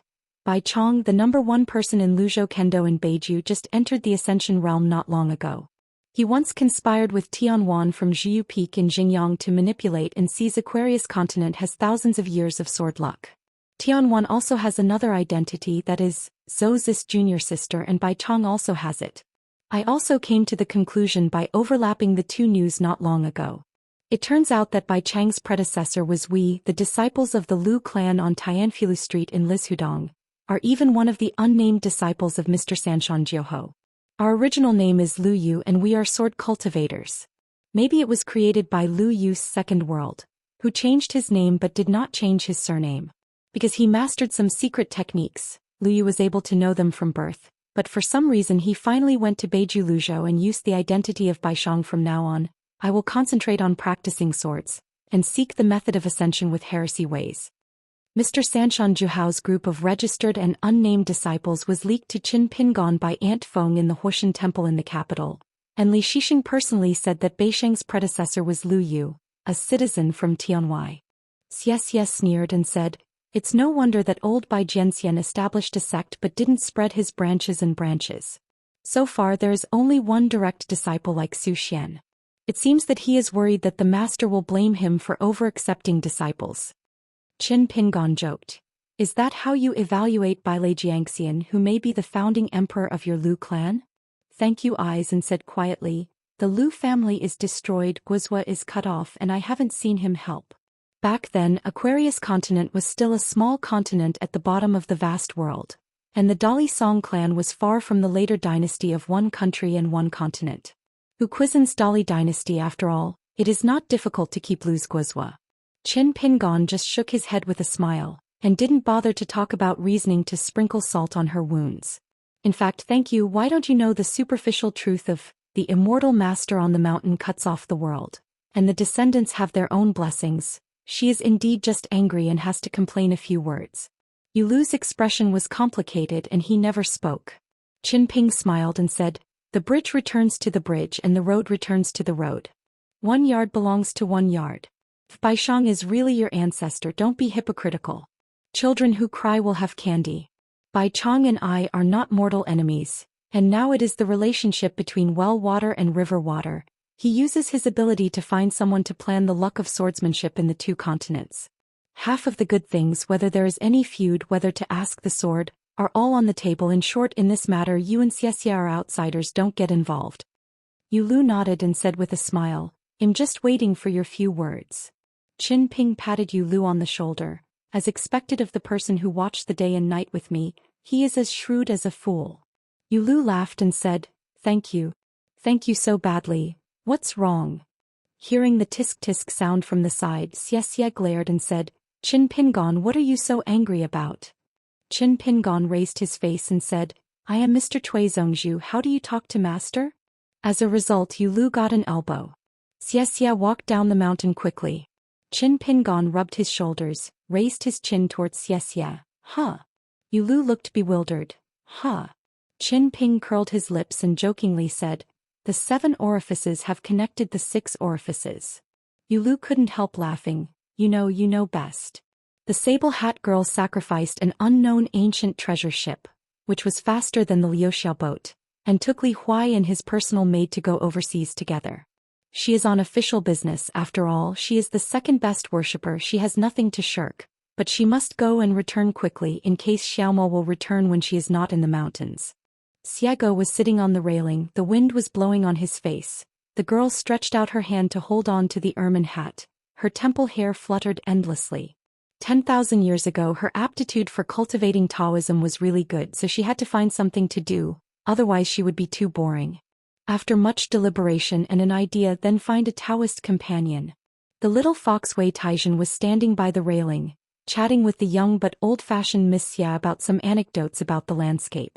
In an instant Xiego stood up, turned his head again and said with a smile, "Why do you look so shabby?" The old blind man was stooped and said with a smile, "Don't take a pee to see yourself." Xiego choked for a moment. The old blind man said, "Bai Jing, you don't have to protect the way. I appreciate your kindness. I will take my apprentice back with me." Xiego said, "You can't control it." The old blind man rubbed his chin. "It's up to you." He still has a good impression of Bai Jing. Sensing the commotion here, Li Huai walked out from the other side of the room, and held back for a long time before finally calling out, "Master." The old blind man frowned, tilted his head and asked, "What?" Li Huai rolled his eyes and said, "Come on, it's comfortable to call you an old blind man, isn't it?" The old blind man nodded and said, Good apprentice. Xiego stretched out his hands to cover his face. What a pair of treasures. Daoist Xianwei, who has been relying on nonsense to maintain the majesty of his master, finally felt proud for a while on the apprentice's side. Intentionally ignoring the reason, he led Lin Feijing on foot all the way to the foot of the fragrant volcano. The Taoist priest Xian Weilon raised his voice, pretending to be solemn, pointed at the high mountain and said in a deep voice, "Feijing, this place is called Xiangshan Mountain. Wuxian, from now on we, master and apprentice, will open up a dojo here, which can be regarded as our own mountain." Lin Feijing was greatly surprised. Luopa Mountain convened the Patriarch Hall to discuss matters. But the master and he didn't even have a genealogical identity, let alone participate in the discussion. Why did it open the peak? The old Xianwei smiled and said, "A teacher is not the kind of person who likes to brag about himself. Heroes don't mention their bravery in the past, so you may not know it. In this Luoluo Mountain, the serious and temporary gatekeeper is a teacher. Before there were only two people, Xing Dafeng and Chao Qinglang. One of them was an elder who watched Qin Shanju grow up, and Chao Qinglang, besides being Qin Shan's proud student, is now the peak master of Tongyi's next sect. So, there are genealogical monks who go up and down the mountain every year, and there must be more and more good times every year, but this gatekeeper is the only one who is not boasting about being a teacher. To say that this is the truth of the conscience of heaven and earth does not seem to be counted. If you want to say that Daoist Xianwei put gold on his face on purpose, you can tell a lie, it's really not true." Lin Feijing was shocked and said, "The Luopa Mountain has already descended? Master and old Immortal Jia can really hide their words and they don't leak any water. This effect is what we want." Daoist Xianwei taught, "There is no fuss about this. When Luopa Mountain is promoted to the authentic ancestral court one day, it will not be too late for you to come and be surprised." Lin Feijing was so impressed he slapped his head and said in a sincerely convinced way, "Sure enough, the master has succeeded in cultivating the mind, and the disciple has become impatient." Xianwei waved his sleeves and said, "Mountain climbing." The master and apprentice began to figure out how to build the dojo. To sum up and calculate, in short, it is to do according to one's ability. Whether the dojo is grand or not, the key depends on whether the money in the pocket agrees or not. For example, Lin Feijing, who is an apprentice, is going to spend all his savings to build a decent house for his master, especially the study room. The master, however, intends to build several pavilions on this mountain road for people to rest. The matter of naming is not his expertise, and it is simple: Somli Pavilion, Woolly Pavilion, and Shirley Pavilion. Catchy and memorable. Lu Qiqing took his friends to visit the mountain, a few days later than Qin Pingon expected, and this time he went out, dressed very plainly. "It seems that the last time I got off the boat at Mujiao Ferry, I saw the most proud man in the world, which frightened our pavilion master Lu. On the account books of Luopa Mountain Spring Mansion, there is still a large surplus of nearly 4,000 grain rain coins, so there is no problem in repaying the debt of Baidi City immediately by converting the gold fine copper coins into 3,000 grain rain coins of fairy money. It was just because Qin Pingon made a no capital and huge profit deal with Han Xiaosa, so he was not in a hurry to pay it off all at once." Lu Qiqing took off the pink Taoist robe and changed into a scholarly attire, and then took the new friends he met on the cross-continental ferry to visit Luopa Mountain and meet his old friend Qin Pingon. With money in your pocket, don't panic. What's more, this bag of money was a gift from his senior brother. Lu Qiqing guessed that the fairy money contained in it was unlikely to be Guyu money, and most of it was Shaoshu money with few inscriptions. Lu Qiqing didn't have high requirements for this trip to Luoba Mountain as long as he could go up the mountain. Whether you can drink or not, don't make any extravagant expectations. Qin Shanju, who never thought of wearing a green shirt, long gown and cloth shoes, actually stood at the gate of the mountain and waited early. The notation editor started to get busy again. Finally came to the conclusion that it wasn't the upper 5 realms. Whoops, there are still 2 Longmen realms. What a surprise. There's no reason for the white-haired boy to be unhappy. His smile was so bright and sincere that it nearly stunned those guests. Luopashen hospitality, so approachable, so warm.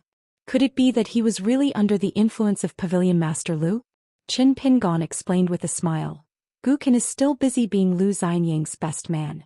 Longquan Jianzong has a lot of things to do. He didn't wait for you, the uncle here, so he went back first.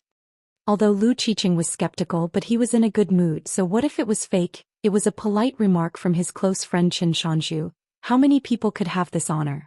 Climbing together, exchanging polite greetings, Qin Shanju did not neglect anyone, except for answering every question, occasionally changing the subject and going through needles as if walking door to door. As a result, Lu Qiqing discovered that Qin Pingon was actually more familiar with those friends' mountain gates, master biography and patriarch's deeds than himself. Qin Ping personally led a group of guests to Zhu Lian's house, and had already prepared drinks. They found a little girl in black with a cotton bag slung across the door. 2 tables were put together in the courtyard and benches were set up. She is the enshrined guardian of Luoba Mountain, and Zhou Mili the right guardian. Qin Ping touched Xiaomi Li's head and introduced with a smile. As for the wine on the table, it's the Dumb Lake wine brewed by my own shop. Because I wanted to entertain guests, I didn't bring a golden pole and a green bamboo stick. I originally practiced several ways of self-declaring my identity, such as the rough voice and the hero of the rivers and lakes clasping his fists.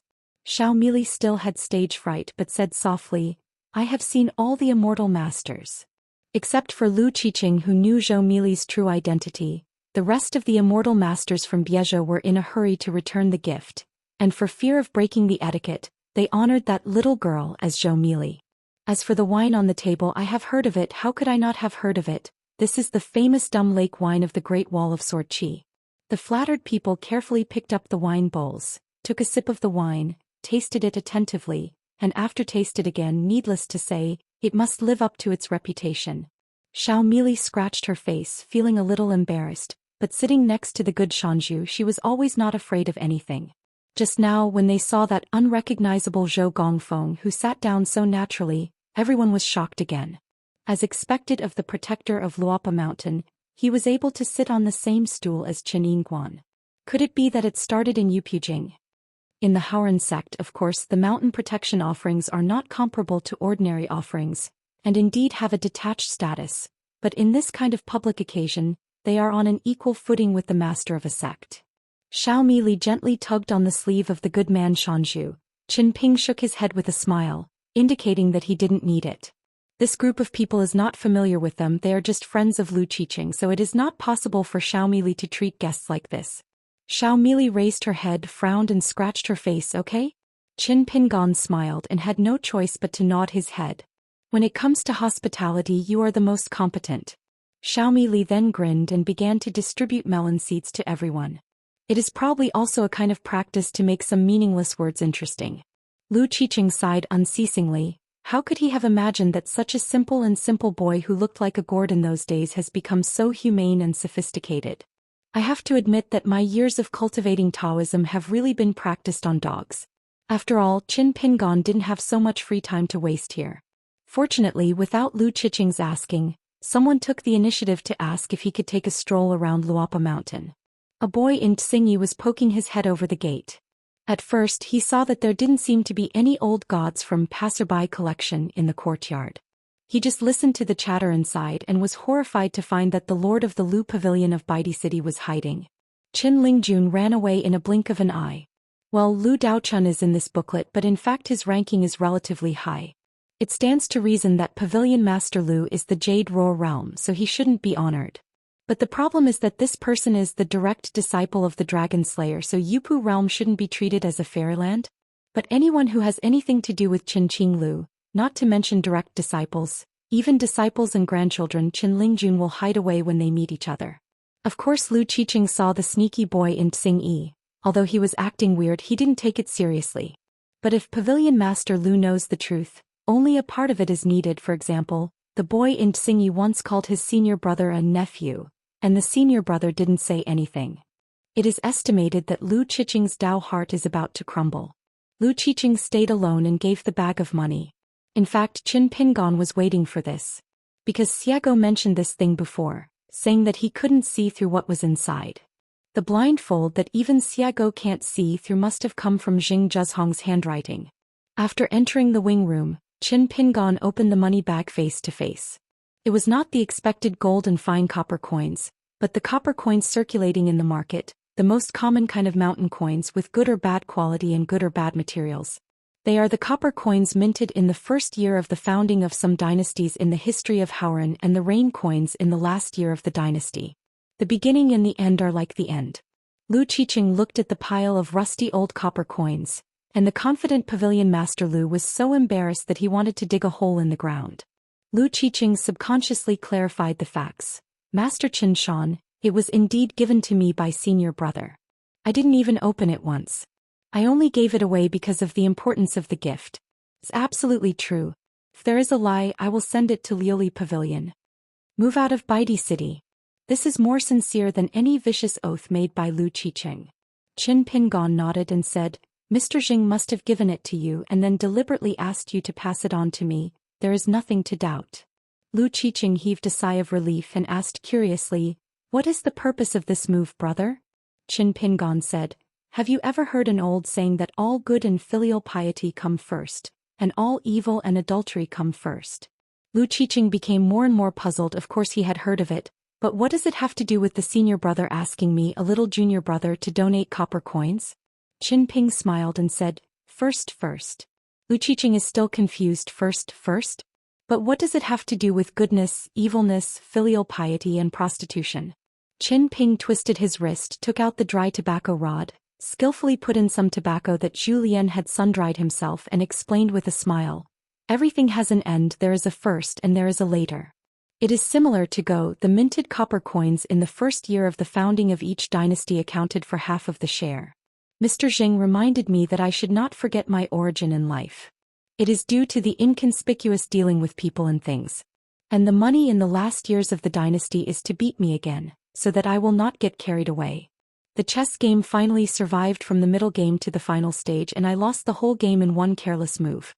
If you want to start well and end well, you must understand a simple truth of half 90 for 100 miles, and the remaining half of the copper coins. That's why. Lu Qiqing nodded vigorously. The senior brother really meant something. Qin Ping said with a smile. In addition, there are family affairs involved. You will not be interested. Lu Qiqing was not polite to Qin Pingon and immediately cut off the conversation.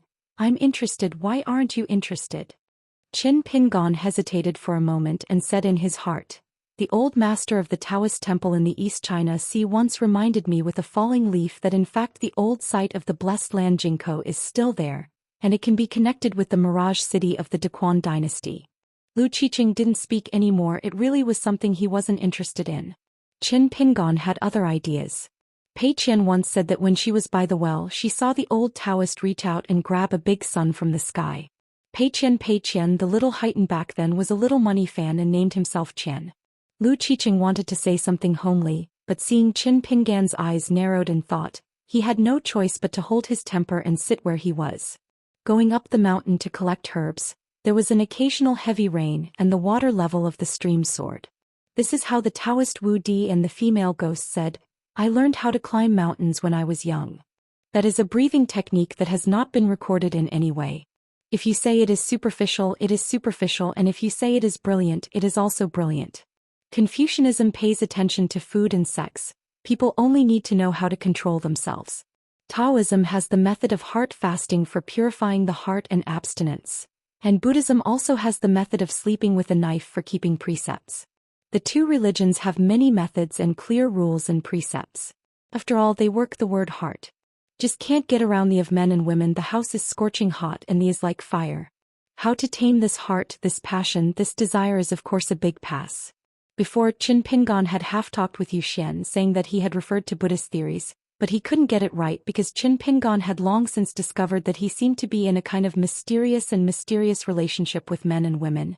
To put it simply, Qin Pingan's situation of feeling with few desires, or desire to be born of sentient beings, is that as a man Qin Pingon is very normal. The only abnormal thing is that compared with common sense, it is putting the cart before the horse. Then Qin Ping was guarding the Great Wall of Sword Qi all those years ago. Anyway, he had nothing to do, so he began to review the game carefully and kept pushing back. The answer he got was the result of the method of breathing. Qin Ping's second guess was just a guess. It was very likely that from that day on he should have left a certain gambling table because he lost the qualification to continue betting, and in exchange for a way out. And this moment, maybe it happens to be the turning point of everything after that. Just like the saying in my hometown that bad things are not afraid of early and good things are not afraid of late. Regardless of whether the heaven is beautiful or not, in fact, the way of heaven and the heart of heaven are selfless. Therefore if there is gain there will be loss, and if there is loss there will be gain. It is only in seeing and not knowing and not knowing. Previously at the Damu Temple of Autumn Qi Lake, if the Tiger Huaifu and Qi trainer Sun Wanyan's questions were added together, it would be tantamount to asking a good question. And Qin Pingan's answer was not sloppy at all, and he gave an answer clearly, whether he could go up to the mountain to practice Taoism, and the level of achievement in Taoism had nothing to do with the good or evil of people's hearts. There was a big exam in the town that year. But there was only one examiner who set the questions and the chief officer who graded the papers, and that was the old man in the backyard of the Yang family pharmacy. The rules, details, and process of this big exam are covered by clouds and fog, and are not known to outsiders. In fact, Qin Pingan's guess was right. Old man Yang in the backyard of the pharmacy once said privately that he never thought that the hardest fated ones would win those with the best fates. Qin Ping regained his senses and said with a smile, "Please help me congratulate Fu Jianxian and Fu Zhongzhu." Lu Qiqing nodded with a smile and said, "It's easy to say. Fu Zhe is more pleasing to your eyes, and he has always regarded it as a pity that he has never been to the Great Wall of Sword Qi. This is a big truth. This guy Fu Mo has always had his eyes above his head except for the senior brother. There are not many people who can fall into his eyes.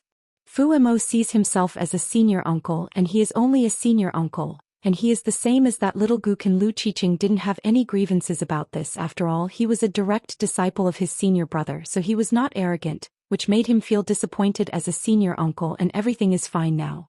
When you close the door, your eyes are not your eyes and your nose is not your nose. Doesn't matter. When you go out, Lu Qiqing are still their uncle. There was a light rain, the drizzle was hazy. Qin Pingan just sent Lu Qiqing to the gate of the yard. Lu Qiqing was going to find the group of friends who came here full of joy. Anyway, Qin Pingan gave himself enough face today. Qin Ping smiled and said, "The wind and rain are boundless, my friend cherishes it." No matter how stupid Lu Qiqing was, he knew at this moment that these words were not just for himself. So Lu Qiqing made a serious call on the matter and said solemnly, "Qin Pingan, take care of each other." Qin Ping hit the iron while it was hot, since it is a friend who can call him by his first name. Lu Qiqing laughed and said, "Then don't talk about money, it hurts feelings." Reading does not feel the spring is getting deeper. A lonely but not deserted mansion in the mountains. The girls in the boudoir don't know how to worry, and Biqiang wears a green snail bun. The patriarch of law at Luapa Mountain who is away from home is like two different people. Zhang Lv Changshu has a few books on hand at the moment, although they also write about Xianxia Wuxia and talented scholars and beautiful women, but after all the content they read is different from what Jing Dafeng and Taoist Xianwei read. She squinted her eyes and smiled at the moment, with a relaxed attitude, watching a small-scale scene. The food boxes on the table were opened, and there were various kinds of special pastries and preserved fruits. She doesn't like to go out of the house to chat with people, and it seems that no one likes to come to her house. There is nothing wrong with it. She is happy to be quiet and at ease. Anyway, she doesn't need to practice, she just spends her time casually. In the previous gathering at Jiasfeng Square, when the white-haired boy drew the first scroll, in fact Shi Ro, the acting shopkeeper on the other side of Qilong Lane, and Lin Feijing, two disciples of the Chaotu shop's old Immortal Jia, even Bai Deng and the others had a share, they were all notified and they rushed to Jisa Peak one after another, but none of them were left behind, as if they were all to be frozen in the picture as a souvenir. At the beginning, Changshu didn't know her son's intentions. It was only when she saw the smiling boy in Tsing Yi and the stern-faced girl in pink skirt next to him, and then her eyes wandered to the most inconspicuous person, Changshu suddenly understood. It was the middle-aged man who was neither a Qi trainer nor a pure martial artist. He came from the Great Wall of Sword Qi. When he first arrived at Luapa Mountain he was still a teenager and he was the same age as his fellow countryman Jiang Chu. Now Zhang Jiazhen has graying temples. It's hard to be young again. Every possible reunion is a comma. But don't forget, all gatherings are just commas after all. If the road of life is full of gatherings and partings and farewells, then the more people who cultivate the Tao, the more successful they will be, and there will be more separations and goodbyes. Another example was when Jing Dafeng put his hand on Zhao Shuxia's shoulder. In a sense, Zhu Lian, whose real age was already 77, was standing at the very side. Dong Shuijing, when he was young, opened a wonton shop next to the incense-burning shrine in the mountains. I am afraid that no one will believe it. It is rare to come here to invite friends to cook in person. In the past, whenever Dong Shuijing came here in his free time, He would cook a bowl of wonton for himself in the dead of night when the door was closed. This time I made an appointment with a few familiar business partners, 3 men and 2 women, all young people. At least they all looked like this. They were chi practitioners and also belonged to the young people on the mountain. 30 years ago, together with Dong Xuejing, none of them had the current family fortune. It was all the vacancies left by the nobles of the Dalaheo clan and the first-class fairy mansion on the mountain who secretly moved out and left Aquarius Island.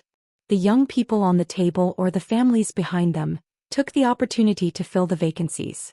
If the former wants to come back and compete for territory with their group of rising stars, it will not be so easy. A young man with the appearance of an aristocrat did not hide his contempt and said with a sneer, "Good horses don't turn their heads back, they really have the face to return to Aquarius Island. Brother Dong, what do you say here in Dali? Don't talk about it in business, do you?"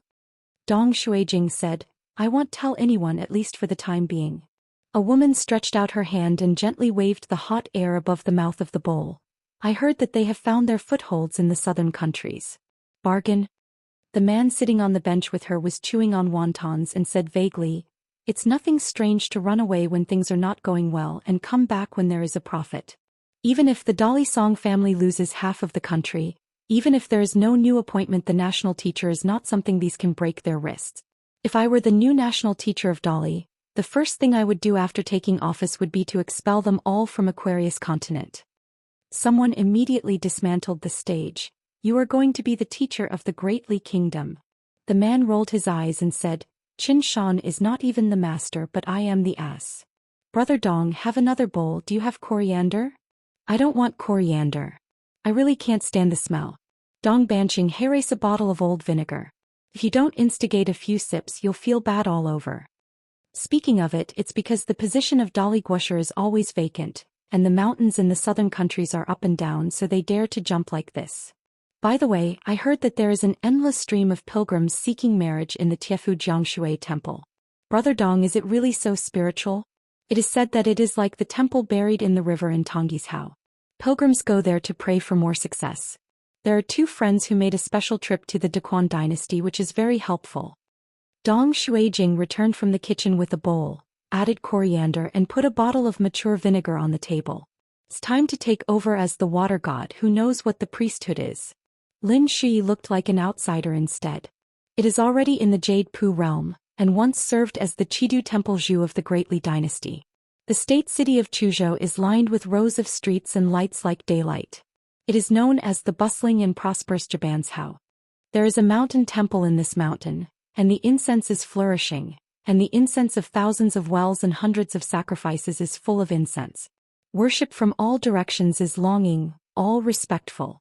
Dong Xuejing, are you familiar with Qin Shanju? Help me introduce him. There is an older sister in my family. She is eagerly waiting for Luapa Mountain to hold the mirror of flowers and water moon. Brother Dong, you know that I have never been in the habit of asking for help. There is something I really need to ask you for. You must take me to Luapa Mountain with a mission.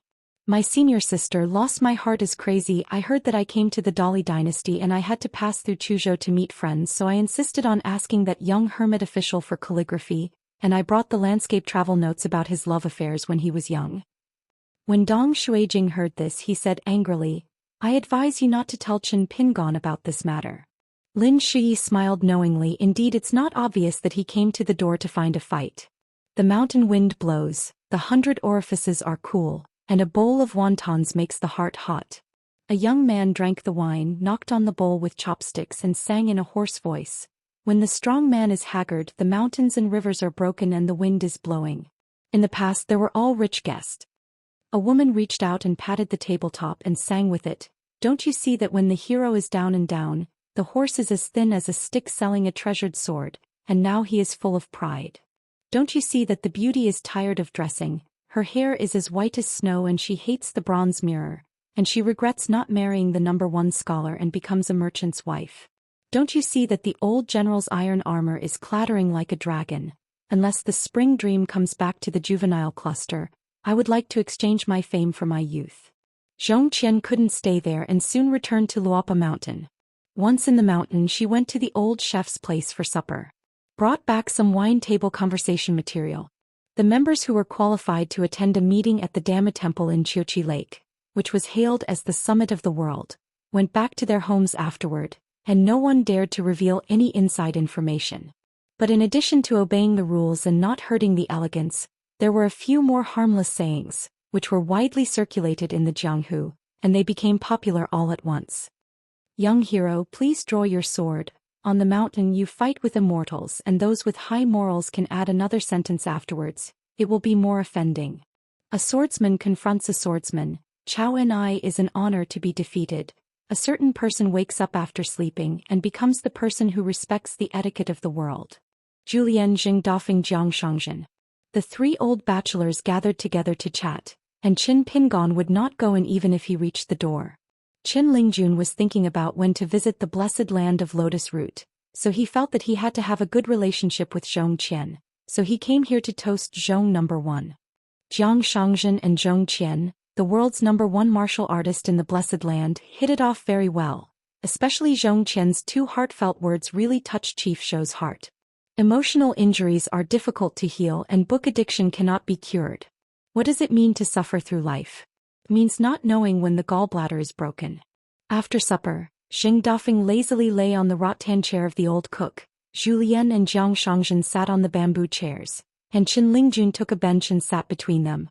Zhou Qian hiccuped and patted her stomach as she left. She just missed picking her teeth with a bamboo stick. Julian patted the head of the little boy in Tsing Yi. Little fool, you are waiting for her, so why isn't she waiting for you? You can all grow up. Qin Lingjun didn't laugh or refute anything, just kept silent. Jiang Shangzhen broke the silence and changed the subject. Why hasn't Xiaomao come yet? Julian smiled, and when he came back he had to ask him a question. Xiaomao, have you ever seen a girl who is more proud than her? Qin Pingon returned to the first floor of the bamboo building. In the dead of night, the moon and stars were sparse, and he was lying alone on the bamboo corridor, drowsy and half asleep. The entire mountains, small towns, mountain roads and roads in the old Lizhu cave were instantly covered with golden flames, flowing like water. There is only one mud bottle alley which is still pitch black. Lu Xianyang and Gu Ken, who were supposed to have arrived at Longquan Jinzong long ago, were actually in the ancestral house in Qin Pingon Nipping Lane. Lu Xianyang opened his eyes and cursed, while Gu Ken looked solemn and did not dare to speak. Lu Xianyang shouted angrily in his heart, Qin Pingon. Qin Pingon, who had a dream in the mountains, suddenly woke up, sat up, and in a daze heard Lu Xianyang say again, You kid hit the wall again? When he was an apprentice kiln worker, Qin Pingon often had nightmares without knowing it, and it was Lu Xianyang who couldn't wake up. So he just slapped him. Qin Pingon, who was sweating profusely, took a deep breath, shrunk down the mountains and went directly to the gate of the ancestral house in Nipping Lane, opened the door and asked, Why are you still here? Lu Xianyang stared and said, Gu Ken felt that something was wrong with you and I thought his intuition was right, so he turned back without telling you. Tell me what's going on. Qin Pingon closed the courtyard door and said with a wry smile, It's more complicated. Basically, I set up a maze for many of myself and each went to solve the puzzle. Earlier Zhou Xian asked Qin Pingon if there was a 6th floor. At that time Qin Pingon avoided the important and changed the subject. In fact, the real answer is yes. If it weren't for this, the trip to the Qingwan kingdom was only about small battles like Li Baozhen and Lu Mao, and it wouldn't be enough for Qin Pingon to bring the little lotus. Lu Xianyang said angrily, What will happen if you can't get out? Go crazy. Gu Ken was sitting on that yellow mud wall eating melon seeds without getting involved. It's just that those melon seed shells were thrown by Gu Ken to the yard next door to Song Qianchai. Qin Pingon didn't even talk back, just said it wouldn't happen. Went to the house and moved a bench outside the door. Lu Xianyang was chasing and cursing over there, feeling puzzled, so he slapped Qin Pingon on the head several times. Gu Ken let out a hey. Qin Pingon said helplessly, There is no end, it's not annoying. Lu Xianyang stood silently. Qin Ping smiled and said, Sit down and scold. Lu Xianyang remained silent. Gu Ken smiled and said, Sect Master Lu dislikes you as a nascent soul realm, and you are not qualified to be equal to him. You have to stand to be superior to others. Qin Pingon signaled Gu Ken not to work hard with his eyes, and then found a lame reason. You are all in the Jade realm, I don't have to worry. Gu Ken curled her lips, finished eating melon seeds, jumped off the yellow mud wall, clapped her hands and went to sit on the bench. Lu Xianying stretched out his hands and pushed the two heads away, sat in the middle of the bench with his arms folded around his chest. It doesn't sound like a loud fart, but you are actually less worrying than a slug. Qin Ping's hands covered his sleeves. He sat upright and said with a smile, "Yes, yes, yes, good scolding." Gu Kan hugged the back of her head with both hands, stretched her legs and said with a smile, "That's a good scolding, yes, yes, yes." Lu Xianying's face was sullen, but he couldn't hold it back. He still laughed and put his arms around their necks. Sort of Coming Chapter 1205. Chapter 1205 Aquarius Continent, Qingxing Country to the south of Dadu. A boy in straw sandals with a sword on his back, munching on steaming bucket cakes, stood at the edge of the crowded stage, not looking at the heavily made-up Huadan woman, but only at the end of the cut. In the dark night, in the mansion in the capital city of Yushuan Kingdom that is indeed often haunted by ghosts, but not haunted by ghosts, a Taoist priest finally got free after a busy day, lighting up the lamp to read idle books, and there are 2 plates of xiaoshu side dishes on the table. This is a stall. Wu Di, a well-known fortune-telling Taoist priest, was looking through a copy of Heavenly Creation of Things, reading while reading, but picked out the content he liked to read, and read the 2 chapters, Tao Yu and Hammer Forging, repeatedly twice. During the period, the Taoist priest read from the preface, full of energy, among everything. This book has nothing to do with the advancement of imperial examinations and art achievements. Well, it's really well said. This is the real weight, master, tell yourself. The woman's voice outside the window sounded faintly, and the intruder was a real intruder. Then you still look so enthusiastically. The Taoist blustered and replied, "The poor Taoist is a Taoist priest with private registers, and he is like the one who went to Beijing to rush for the exam. What are you doing as a scholar?" Later, the female ghost in a bright red dress standing by the window, the female official in charge of unpacking the pomegranate dress for the empress in the past. She was really tired of listening, so she stood on tiptoe, reach out and tap on the paper on the window, asking the Taoist to read the Chu Tiller that you can enjoy just listening to. Wander away. The middle-aged scholar who copied the scriptures stopped writing, shook his wrist and turned his head to look outside the door. The old cobwebs under the eaves were broken and fluttering. There was no reason to remember what was written in a scholar's note. Containing spirit, all have Buddha nature. In the province of a secretary of a small country, he has been a borrower for the gentleman on the beam for a long time. He sits on a high beam and looks down at an official who has finished his duty. Cotton-padded clothes, come here to choose the few lonely books you like. Look around, there is no one around, in fact only the subordinate staff at the door to help watch the wind. If there is any movement, the subordinate staff who got the money will remind the people in the house by coughing. Lord official. After the official put all 3 books in his arms, he seemed to feel that something was wrong. The cotton robe would not be ironed enough and his feet might be exposed. When the subordinate staff locked the door, the civil servant looked back, thinking that one day when he became a high-ranking official he must ask the Ministry of Households to allocate funds to rebuild this place, and ordered the guarding subordinate staff to be loyal to their duties. The precious books were moved home by elegant thieves year after year. A young Taoist priest finds a rough-looking rivers and lakes ranger with a big beard and sword, and they meet by a mountain stream. Yu Shiwu smiled and said, "It's easy to find." The big bearded man named Xianxia washed his face with water, squinted his eyes and said with a smile, "The good Jinwu Mountain is not waiting, one of the 10 young people in Beipingzu with a promising future. Do you have to go to the muddy water?" Yu Shiwu said with a sad expression on his face, "Master Qinshan, to be honest, your formation is wonderful or not, and I can break it boldly. I can't stop you from avenging Ma Kuxuan, but it can make you less go to the first level to rely on, and strive to win a chance for Ma Kuxuan." Qin Pingon laughed and said, "Not to mention what will happen to the Ma family in the capital of Yushuan Kingdom, whether Ma Kuxuan will seek death by himself. Why don't we just talk about how you left after breaking the formation?" Yu Shiwu answered irrelevantly, "As long as Qin Shanju is willing to leave Ma Kuxuan alive, I can give some of my family background, some gold and copper coins, and some ancient Taoist books to Qin Shanju." Qin Ping stood up and asked with a smile, "You, the guy who became the elder of his master, are stingy and not bold enough. Is Ma Kuxuan's life so worthless?" Yu Shiwu hesitated to speak. Qin Pingon said, "Whether you can break the formation or not depends on whether you seek death or not, and whether you can break the formation depends on my talisman attainments, but these are trivial matters and will not affect the overall situation. It's just that I don't care about Zhenwu Mountain and Xianxia Temple. These two ancestral families of military families have always had a very good impression. Your seniority in the mountains is, after all, placed on the genealogy of the ancestors of Zhenwu Mountain, so I would like to advise you spare time, don't care about your head when doing things, okay, let me say it's over. The Jindan Dixian, who looked like a bearded ranger, hooked his fingers at Yu Shiwu. Whether you break the formation or not, I will beat the young one first tonight and ask the old one later. Yu Shiwu asked suspiciously, you want to implicate my teacher? Qin Ping said with a smile. Why, have you already regarded me as an upright gentleman in the Confucian Academy? Then I will disappoint Shinren Yu, I'm sorry. Yu Shiwa's expression was complicated.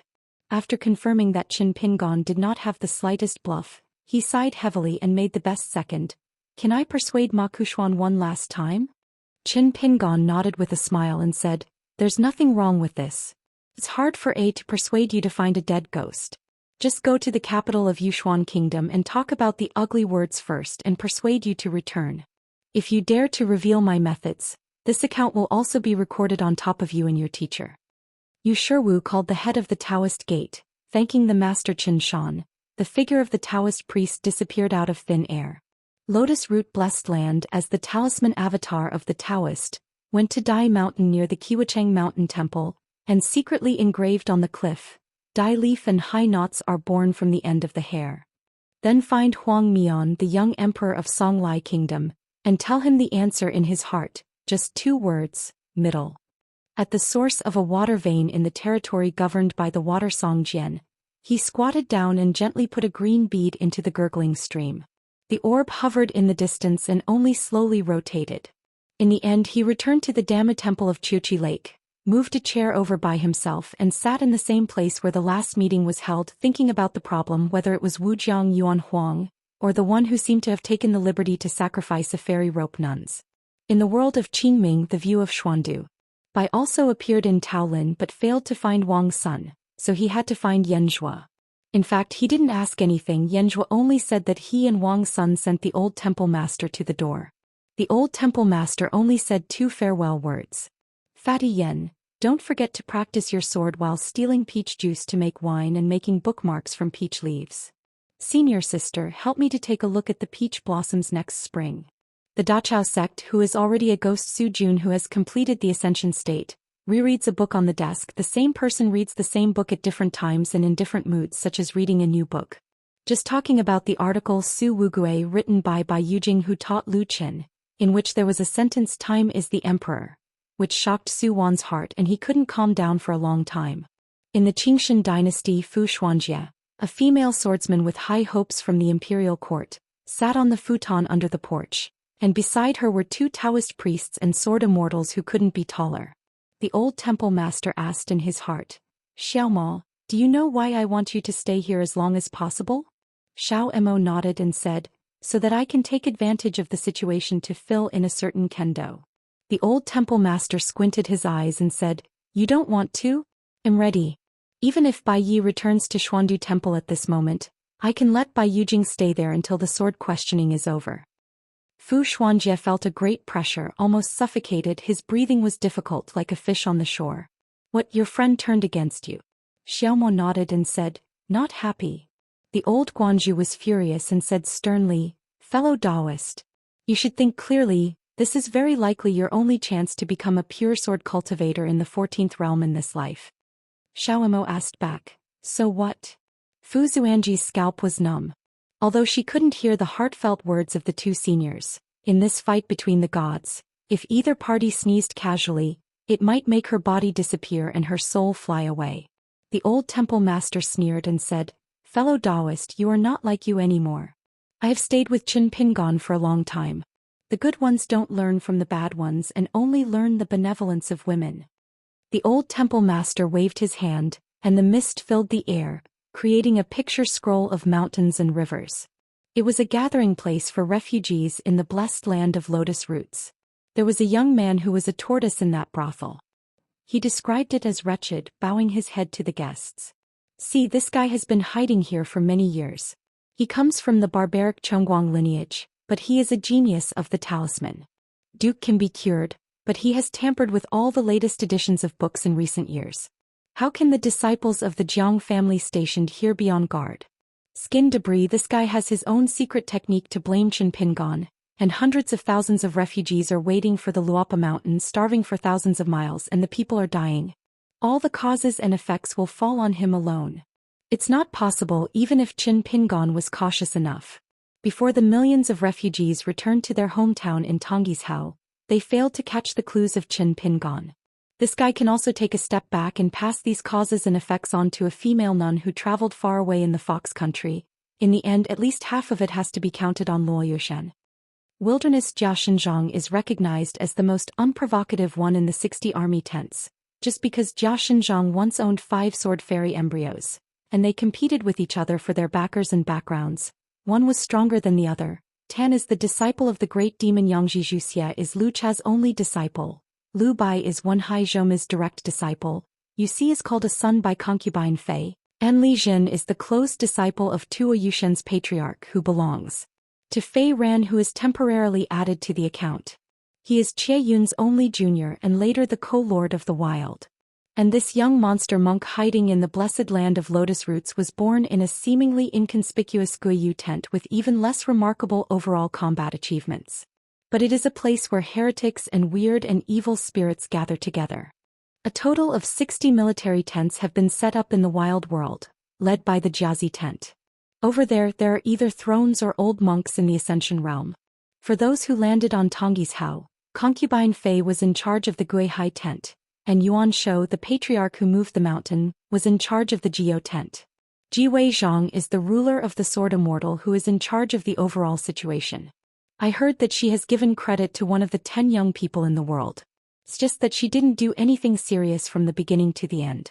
Only the Guiyu tent has neither great monsters in town nor impressive military exploits. But it was precisely this barbaric military tent that left behind some monks of the monster race, either on its own initiative or as a last resort.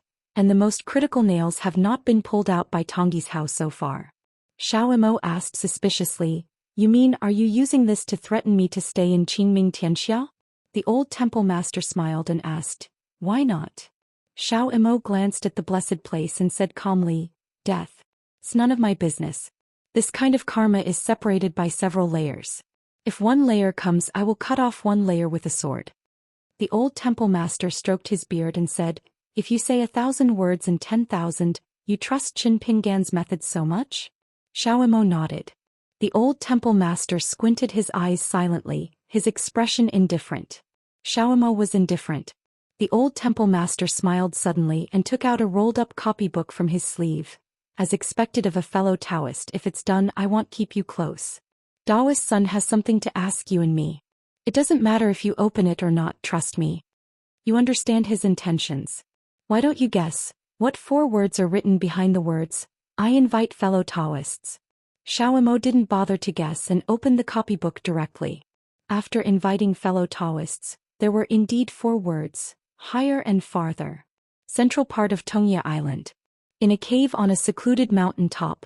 It is a place where birds don't, in a small country under the vassal state. A man and 2 women lit a fire here, and one of the slender girls stretched out her hands to warm herself and asked with a frown, "What's going on?"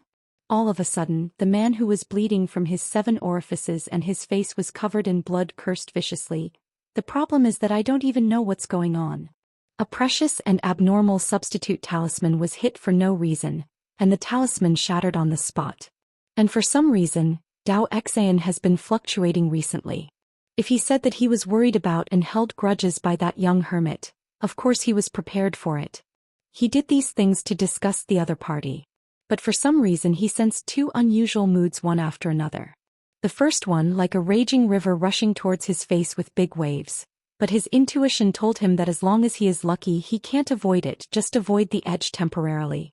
After all, his luck has never been bad. But the second one made him even more worried. It was not aggressive, like a poisonous snake was hiding in the shadows and it was already eyeing him. The girl looked dull and said, "Don't implicate me. I was arrested together. That guy named Wen is not a fuel-efficient lamp. He does things in a wild way. He doesn't look like a scholar at all." He said with a smile, "How many of us, please don't fall into this guy's hands, especially you. Do you need me to help you tailor a talisman?" With a bang it's like a firecracker.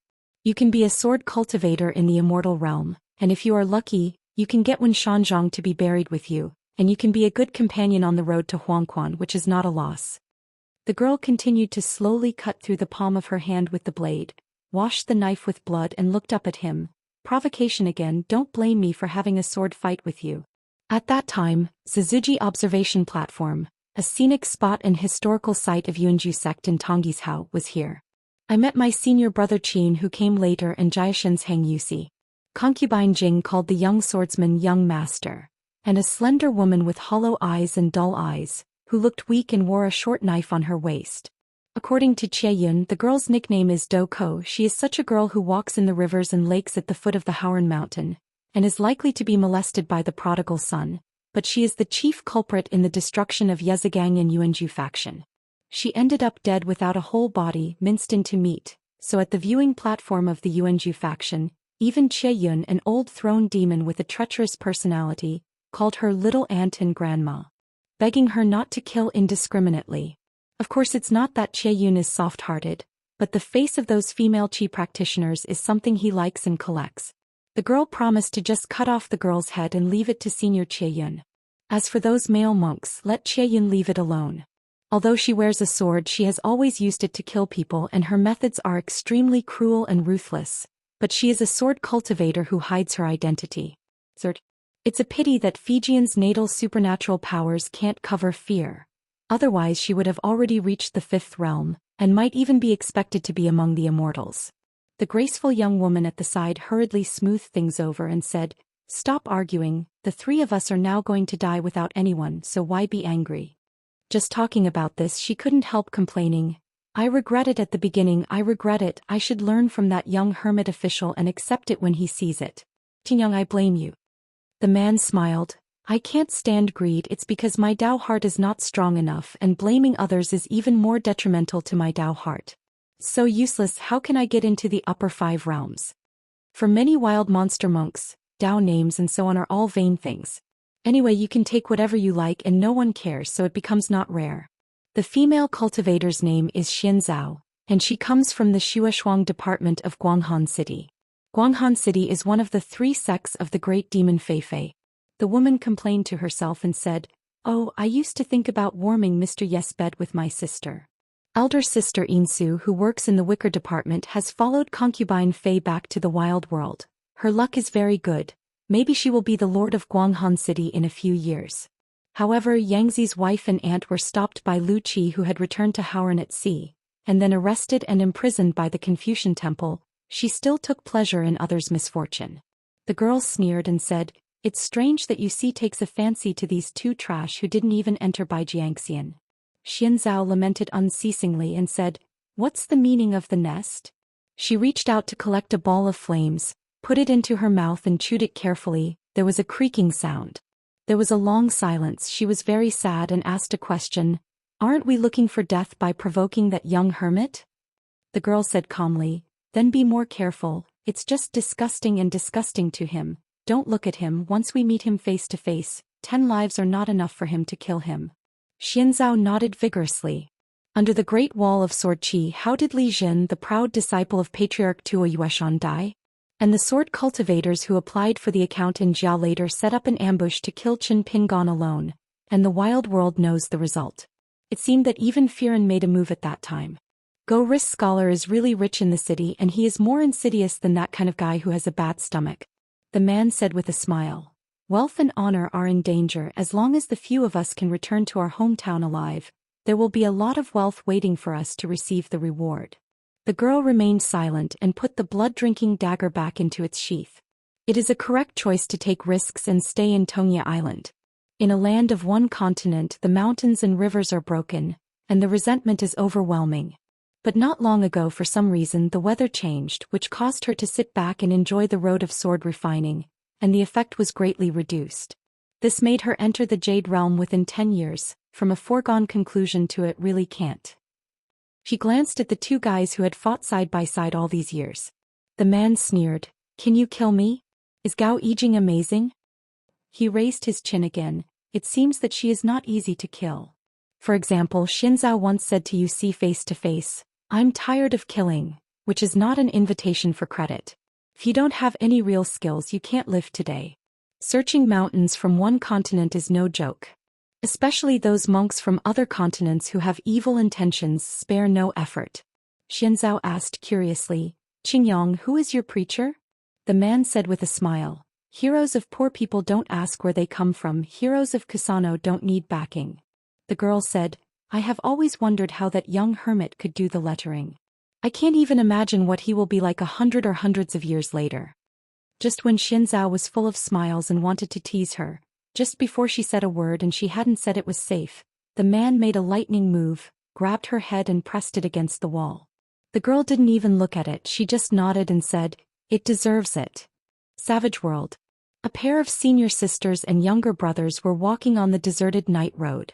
Zhou Xian, as a younger brother, was asking the senior sister about some past stories about how the master taught him. Temporarily losing Xianxia, a female cultivator who is one of the celestial beings, is enough to fill in the vacancy. In fact, it is not a big problem. It would be a problem if Xianxia was imprisoned but remained in the wilderness all the time. For some reason, Jing Juzhong didn't stop his disciple Gu Qin from taking her to Haoran Tianxia.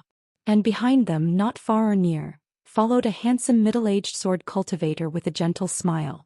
It was Zhou Mi's plan for many years and deliberately left it to the wild world. That's why there is an extra half-truth, half-false, sword cultivator Zhong Yuan on the barren land.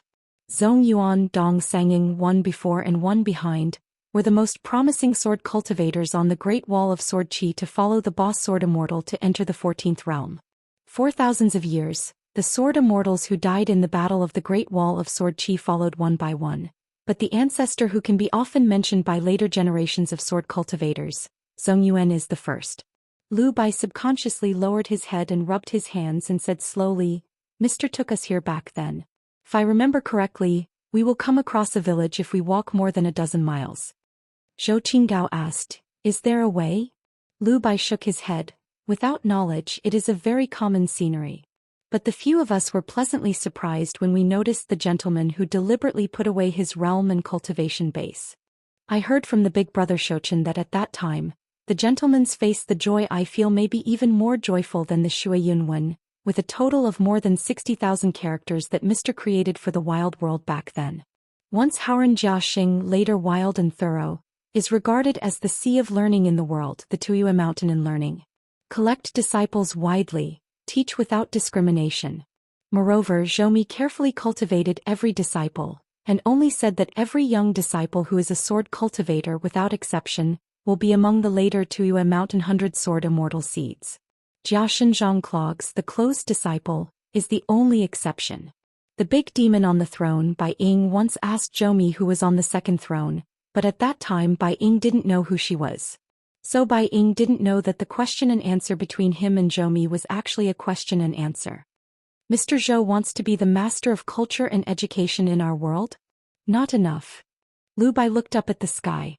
Those who ascended to heaven and left with Master Zhou Mi were Jianxiu, Kai Ying, Tong Xian, Tong Yin, Yuzhao, etc. They all belonged to the younger generation of Wen Hai Zhou Mi's disciples. Those who remained in the world were the first disciple, the minister, the female sword repairer Lu Bai, and the close disciple Zhou Qingao, who used to be Jiashan Tent Clogs. According to the family rules established by the earliest master, all direct disciples who have a name but no surname need to wait until they break through the Great Wall of Sword Qi before they can choose a surname by themselves. Between Shuchen and Zhou Qingao, Zhou Mi still has a large number of personal disciples who can be called as intruders, whether they are obvious or hidden. As for how many people there are, probably no one knows. Zhou Qingao, senior brother Shouchen, and senior sister Lu Bai didn't even think about getting together and finding out all the same sections. Since the husband did it on purpose, they don't need to add to the snake. Walking in the night, there are still some traces of mud ridges and ridges under their feet, and the undulating gleams of stars in the distance make it difficult to distinguish whether it is the phosphorescent fire in the tomb or the wandering fireflies. When Hai Zhou Mi, who once brought this group of direct disciples including Shuchen and Lu Bai, went on a study tour to the wild land together before finally deciding to officially start the war. Lu Bai said softly, when Mr. saw the light he took the lead and hurried forward and finally got close. The Mr. holding a bamboo stick was so excited that he wrote a poem on the spur of the moment, and returned to the guest late at night. Walking in the mountains, cold and leaning on the fireflies gathering in the earth. The moon is dark and the muddy path is slippery in the village shop, and the bamboo window is slanted to leak the mending lamp. The poem has no name and no preface. It is not only the beginning of the poem but also governs the whole. In fact, the meaning could not be more simple, but we students and disciples just listened and didn't dare to ask a word. The bamboo stick in Mr. S' hand was solid. Leaving aside those who practice Taoism, the old man can use it as a crutch on flat ground, and he can use it as a trekking stick if he still has the strength to climb mountains. Even though we've stayed by Mr. S' side for many years, we, together with our senior brother Zhou Xian, still don't know what Mr. is thinking deep in his heart, and whether he will be sad. The Zhou Yuan behind him finally spoke and said with a smile, "It's just a groaning of a literati and refined scholar. He has always been good at pretending to be a tourist from a foreign country, and collecting grievances and poems to ease the worries of letting go of ministers and expelling sons. In the final analysis, it is Zhou Mi who hates this world and is disgusted by all the stupid things that are not as smart as him. So don't be complacent if you think you are his student, but your husband hides it well. He only has a faint hope for himself and he is completely disappointed with everything in the world outside of himself, so he feels desperate.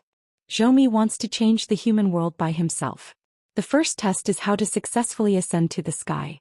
The second test is how to confront the patriarchs of the three religions. It is estimated that the third test will be how to return to the human world and then ascend to the sky. In the wild world there are hundreds of thousands of mountains.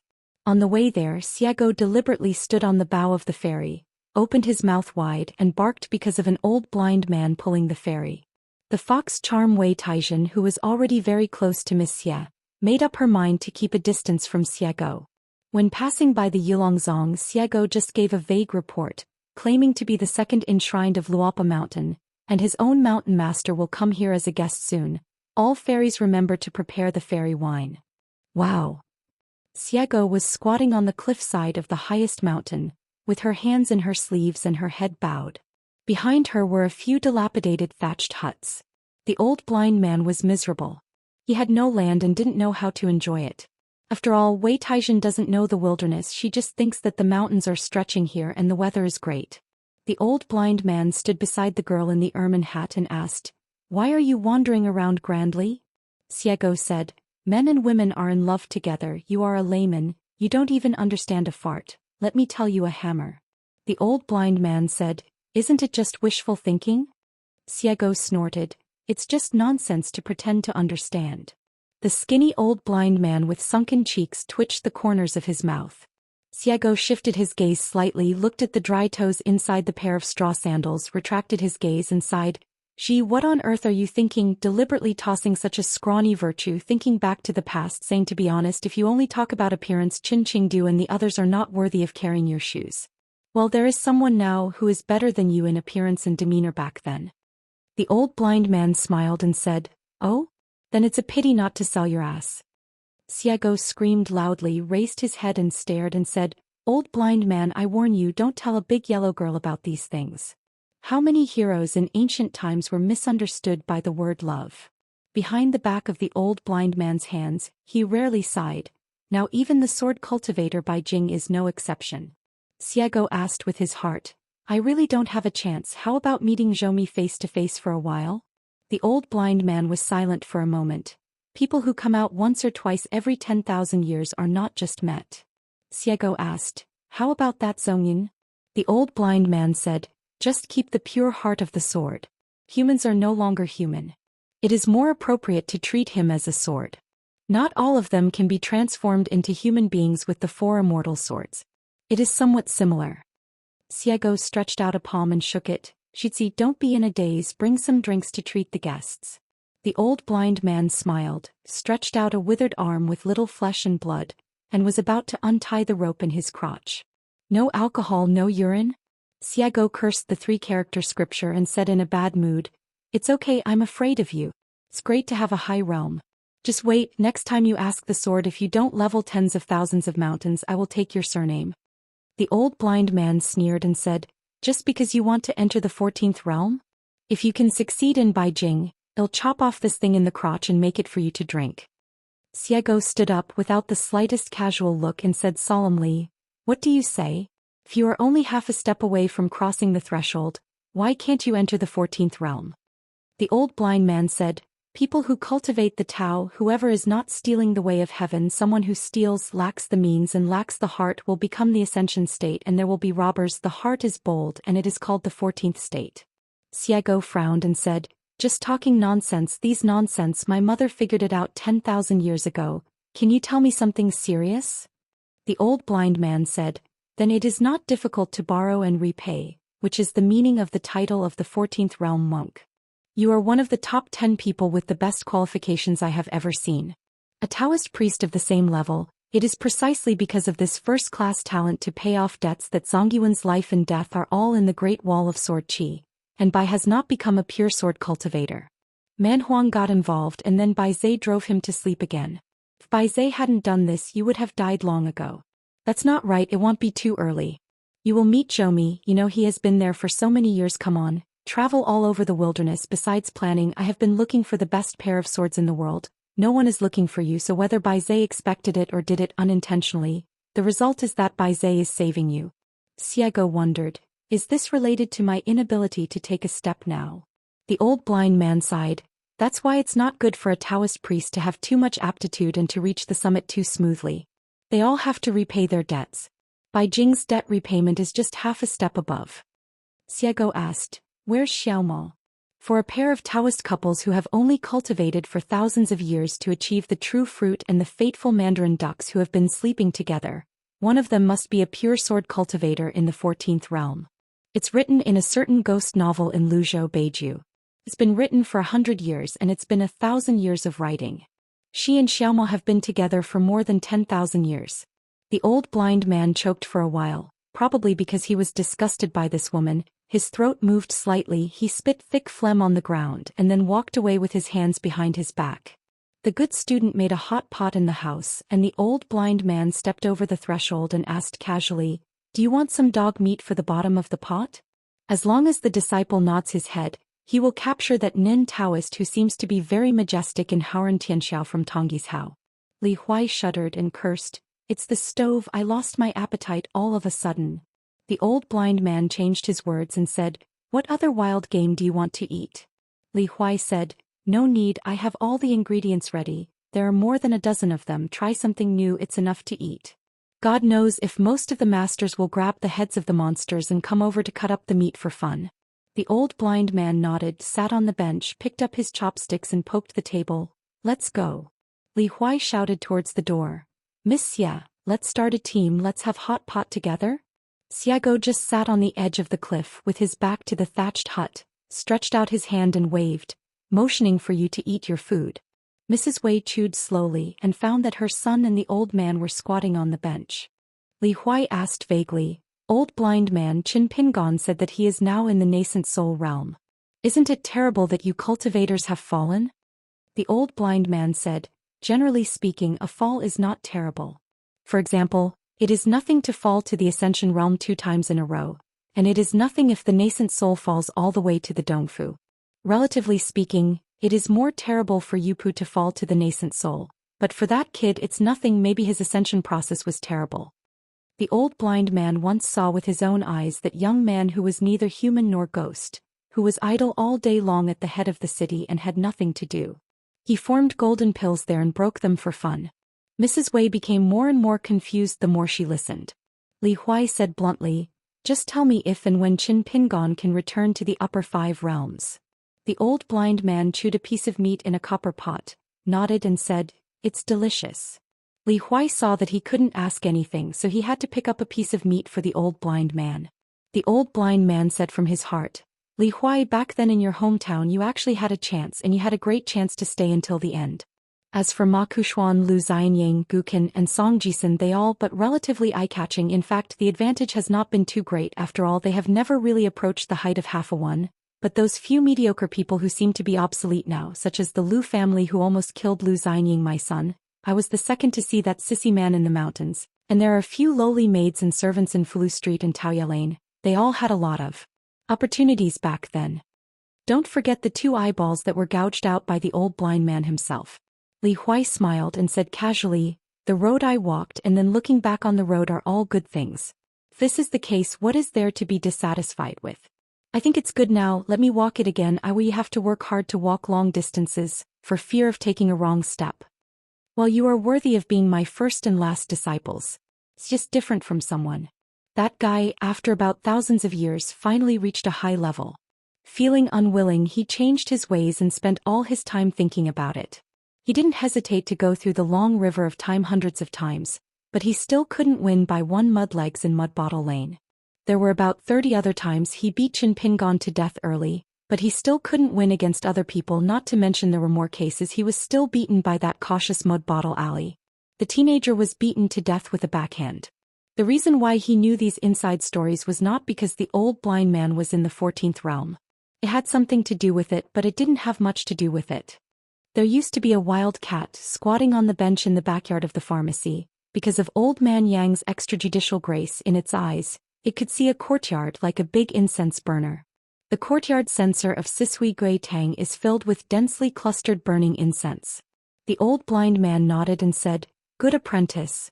After eating the hot pot, I will teach you some excellent swordsmanship and boxing. You don't need to learn it. You just need to listen and memorize it and you will be able to succeed." "Stop it. If you keep chatting like this, I won't miss the friendship between master and apprentice." Old blind man, go down to the table and eat. "Okay, the sky is big and the earth is big, so you can eat the most." "Old blind man, I brought wine, how about we have a drink?" "It's nice." The old blind man took a sip of his drink, turned his head and looked outside, guessing that there was going to be a torrential rain that hadn't been seen in 10,000 years. "I remember that not far from the white scene of the girl in the sable hat, there once was a down-and-out scholar from Hauran Xianxia who stood there talking to himself like a fool. Young and energetic, unstoppable, read all the books, never forget, vowed to teach ancient and modern scholars, poets and poets who have not been able to, and resolutely not let the future generations let go. Ask about ghosts and gods. From now on you can ask me only about human affairs. It's decided.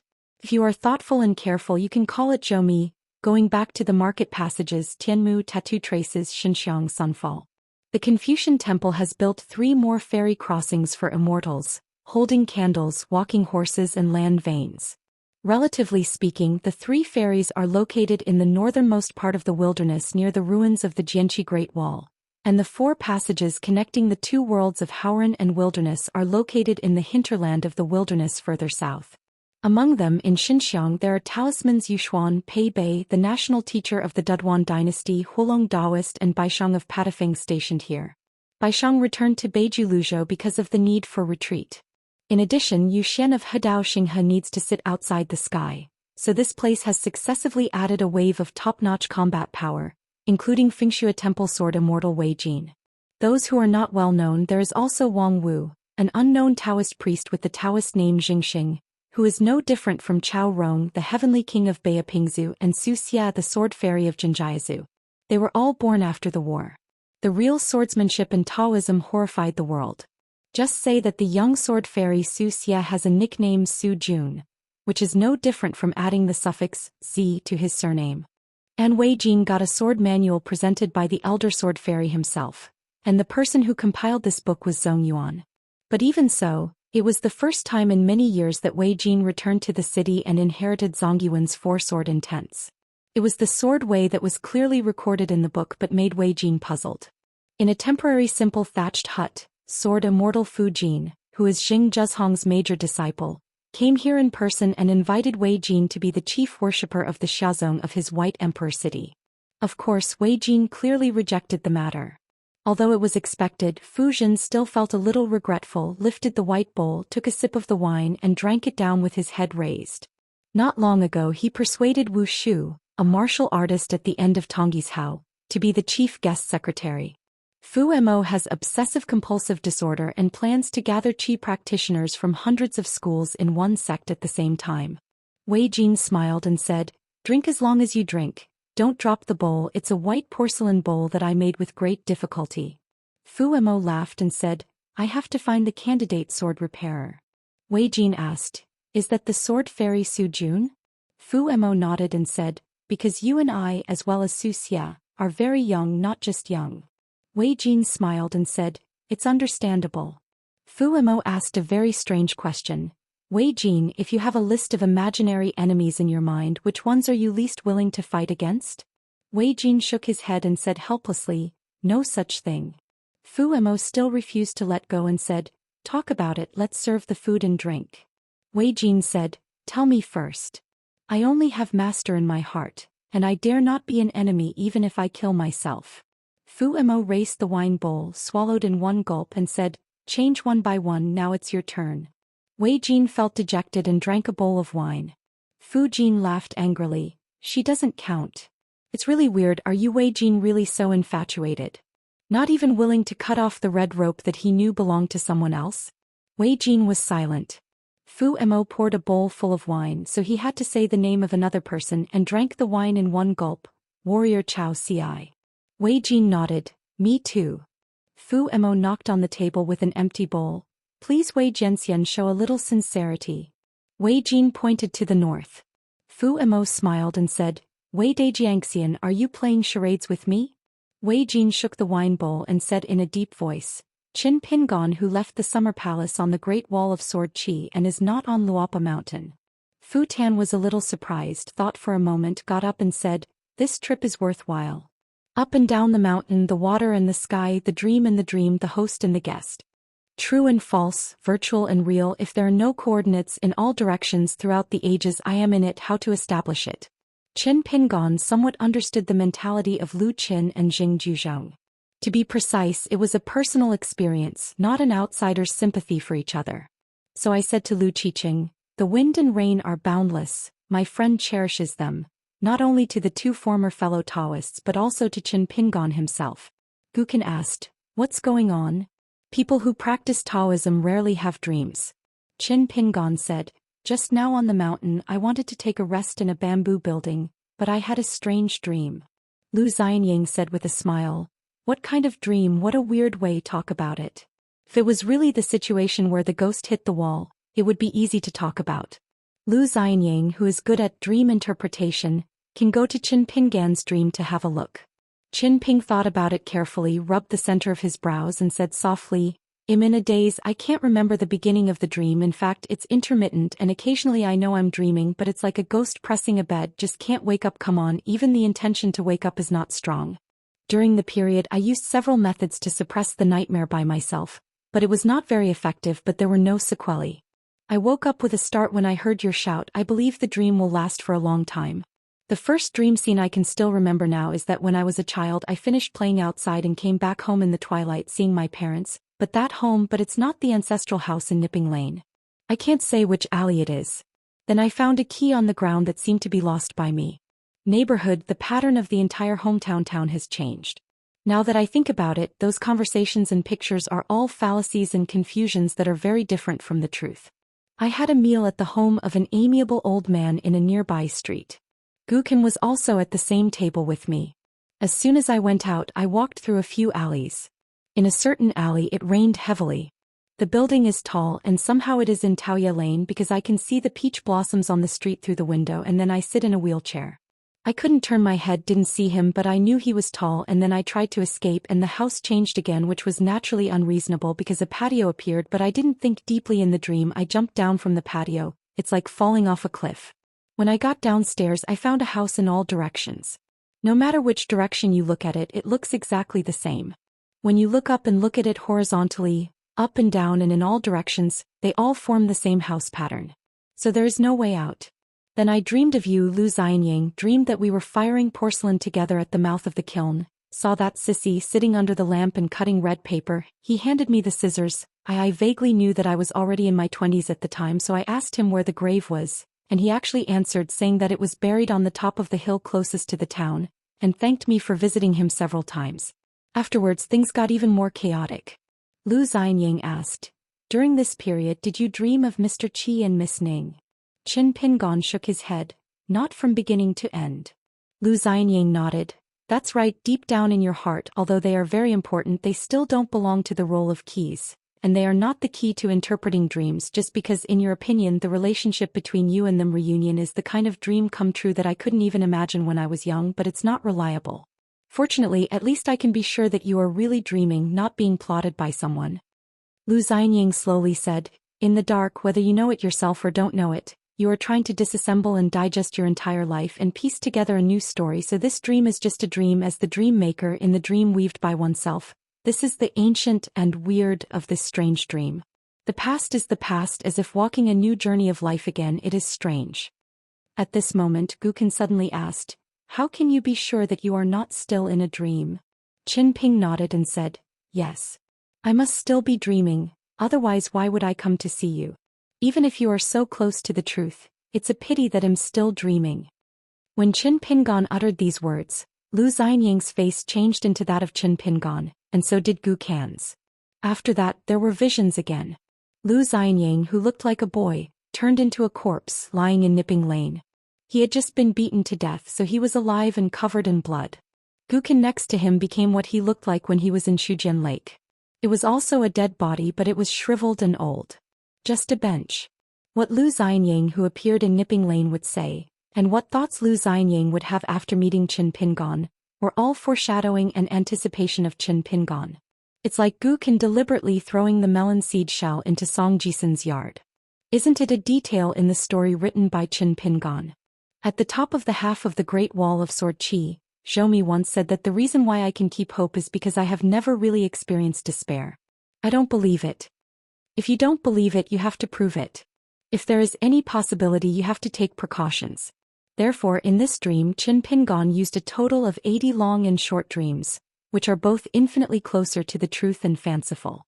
More than 36,000 landscapes, buildings and personnel scenes, all things that reach the boundaries of words and imagination. Qin Pingon used to be unable to think, dare not think, dare to think but can't do it, and can't do it if he lacks mental strength. All things, good deeds, sages, perfect people, those who make up for one's mistakes.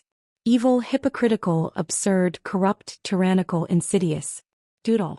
Or be forced to watch all misfortunes happen, or take the initiative to do evil. Vengeance will be vengeful, even seeing people murder on the road, leaving no one alive. The lifeless Luapa Mountain just a few steps away is the dead body, and the entire town of my hometown is slaughtered by me. Well, some of them are caused by me, and I am powerless to change and remedy them. There are also tragedies caused by my own thoughts, tearing off the mask of hypocrisy, and intentionally combining those selfish desires, or failing to keep my Tao heart going crazy and indiscriminately killing people close to me. There are natural disasters and man-made disasters without warning, and I let me do it deliberately. The 7 emotions are reversed, the 6 desires are rampant, and every ritual and music in Tongyi's Hao is destroyed. A complete defeat is a so-called good thing in the world, a matter of good fortune for Tong. Good learning will lead to official career, a wealthy family, farming and studying heirloom, or a powerful party, a blessing for the rich and unkind, 3 wives and 4 concubines, killing the emperor and becoming the emperor, 3 palaces and 6. There are countless concubines in the courtyard, or among the 14th realm of swordsmanship, and they kill through the entire Aquarius Island with their swords alone, leaving no one alive. The pure freedom of body and mind, good and bad, good and evil, purely follow one's inclinations in cultivation, and walk in the 2 places waveringly. In the middle of the extremes, the various lifestyles of the 4 situations have been tried once, some even several times. Changed 27 identities: the prime minister who let the king rule, the military general who seeks to usurp the throne and sit on the dragon chair, and the butcher in the market. Or the good guy Qin Pingon who died in a hurry, 35 out of 30, the villain Qin Pingon, who was inescapable from evil and couldn't escape from the maze in the end. The rest are all withered, walking corpses, lonely ghosts wandering in the labyrinth, unable to seek death, unable to seek life. Living would be better than death, and unable to escape. That Qin Pingon who is not free in a wheelchair, the tall weirdo I dare not look back at, turned out to be me. The Tao is 1 foot tall and the devil is 10 feet tall. I still underestimated the demon. Wrong. I am the demon, Qin Pingon. Yes, you can. There is no exit from this maze. It's like suddenly picking up a key on the ground and opening a heart lock. The next moment the scene suddenly changed. This Qin Pingon was in the white mist. After looking around, he couldn't help jumping his feet and scolding, "Chui Chan bastard, what's wrong with teaching you? But I want to teach you to destroy your own Taoism, and no one else can do it." Fuck you, you have a mother but no father to teach you, a lowly bastard, a thief, and you don't learn well. Even a person with perfect morals has done it, as well as a traitor full of evil officials and thieves. A rich family who is lazy and does not seek to make progress when has also become one, but he is still not satisfied. Do you have to come to the end of the world when the fructification is completely destroyed, and then you, a saint who comes out every 10,000 years, will be satisfied? You don't know life and death, you don't know the heights of the sky and the earth. You are really lawless. Dare to use your name moment. Are you worthy? Qin Pingon, as long as you have a conscience you should stop quickly.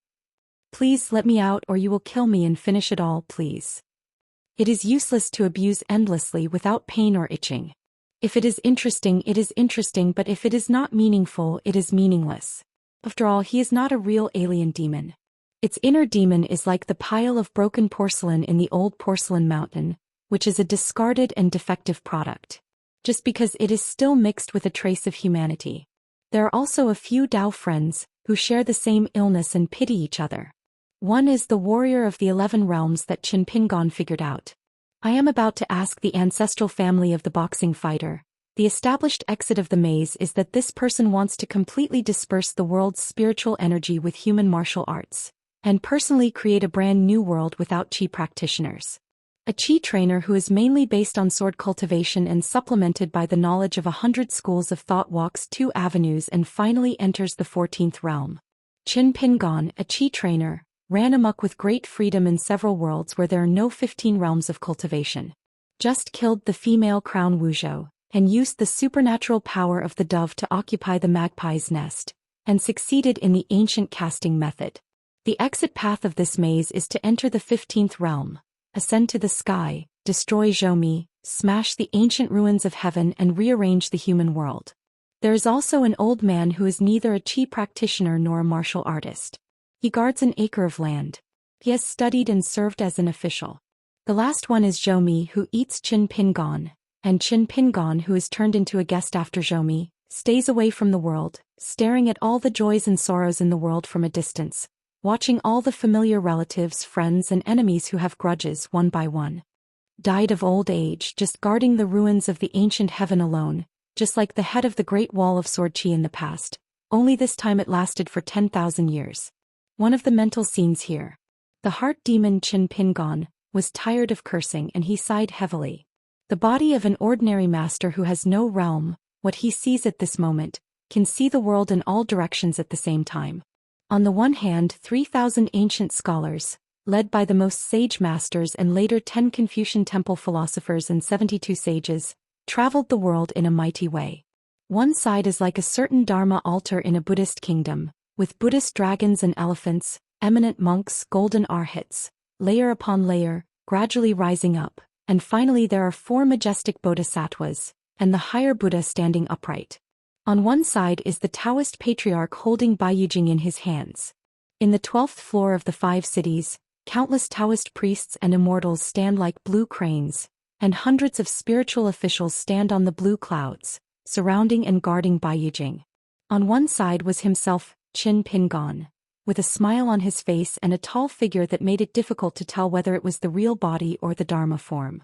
With his together he stood in front of him, overlooking the demon who was as small as an ant. The next moment the size was reversed, the heart demon was as tall as all the mountains in the world and his body was as big as a star. Qin Pingon, the phantom in the green shirt with his fingers clasped together, raised his head, smiled and said 2 words. The thunder burst out loudly with Xianxia in his mouth and the words followed, heretics. The lingering sound lingered, resounding through the heavens and the earth, as if the words heteropathic were uttered in millions of words one after another. This heart demon shattered on the spot, turned into dust, scattered into the battlefield ruins in the center of the maze, and merged into countless bones. Pile up into mountains and build Jingguan. There are only 80 dreams in total. But, the same Qin Pingon may have walked hundreds of times or even 10,000 times. A Qin Pingon with pure golden eyes was sitting on the top of the bone Jingguan, shaking his head. He seemed dissatisfied with the current results. The progress was too slow and he said to himself, "It seems that we have to replace a bottom line. Gone." The 6th floor maze personally arranged, the state of mind is not uncomplicated, and as time goes by, the 9 talisman avatars have seen and heard more and more. According to the content of the book, there are already more than 300,000 outsiders who have formed at the moment, and more than 2,000 people have been added recently. Killing the thief in the heart is suicide one after another, killing all kinds of Qin Pingon and himself who can't leave the maze. Floating out of nowhere in a green shirt with his hands tucked into his sleeves, the real Qin Pingon, who was transformed by a single mind, narrowed his eyes and said, "Have you stopped here?" Facing the bottleneck of the nascent soul realm and the inner demons, there is no such thing as a genius for a cultivator. Only the geniuses among geniuses like Ning Yao and Zhou Xian with the talisman can still wade through the water easily even if they face their inner demons directly. Qin Ping can only. Hard work can make up for one's weakness. Zhou Xian was on the top of the mountain at that time and thought it was a joke from fellow Daoist Qin. If the old man could witness this battlefield sight full of bones with his own eyes, he might sigh that what Qin Daoyu said was true and he really treated people with sincerity. Qin Pingon in white clothes with golden eyes laughed at himself. It's almost enough, the old rules, just accept it when you see it. Pure martial arts here are more than tens of millions of punches. And sword masters have practiced swordsmanship and deduced the way of swords here for more than 10,000 years. Even those talisman internal messy means have almost learned. Just now the mind of this demon belongs to the best few among tens of thousands of us, and they all thought of the boundary of the maze, which is the word and the boundaries of thought. Pity. It's a pity that the 9 avatars have been watching people, things and books, especially the avatar of the Qi trainer who intentionally let his thoughts arise and doesn't restrain his mind. His actions are like opening up the world. Therefore, every current Qin Pingon can never touch the boundary. The speed of time passing here is almost negligible, so this labyrinth cage with no exit, as long as Qin Pingon breaks the demons and enters the upper 5 realms one day, it will be endless. What's more, it's a pity that in the world of mind all the swordsmanship, boxing and talismans that Qin Pingon has realized are all attics in the sky and the moon in the mirror. The realm of monks and warriors brought by this needs to be returned to nothingness. Even some mysterious state of mind and wufu mentality cannot be taken away. But it's a pity it's not without benefits. On the contrary, the so-called pity of Qin Pingon in white is just a big discount. He dislikes the hard work and the harvest is too unrewarding. He just said that some boxing moves are checked for omissions and repeated exercises to the level of proficiency. Another example is the painting of talismans. All the dozens of talismans that Qin Pingon can only say can be drawn and can be painted in the past can be said to have reached the extreme of a state of transformation, and even created more than a dozen large talismans. Pingon took back all his avatars and began to really draw these deduced talismans. Even if only one kind of talisman was feasible, it would be profitable if it was successfully drawn by Qin Pingon.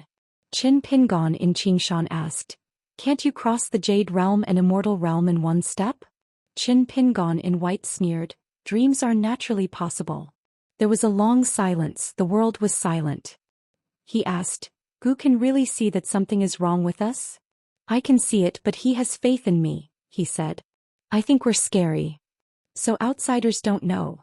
I think you are scarier."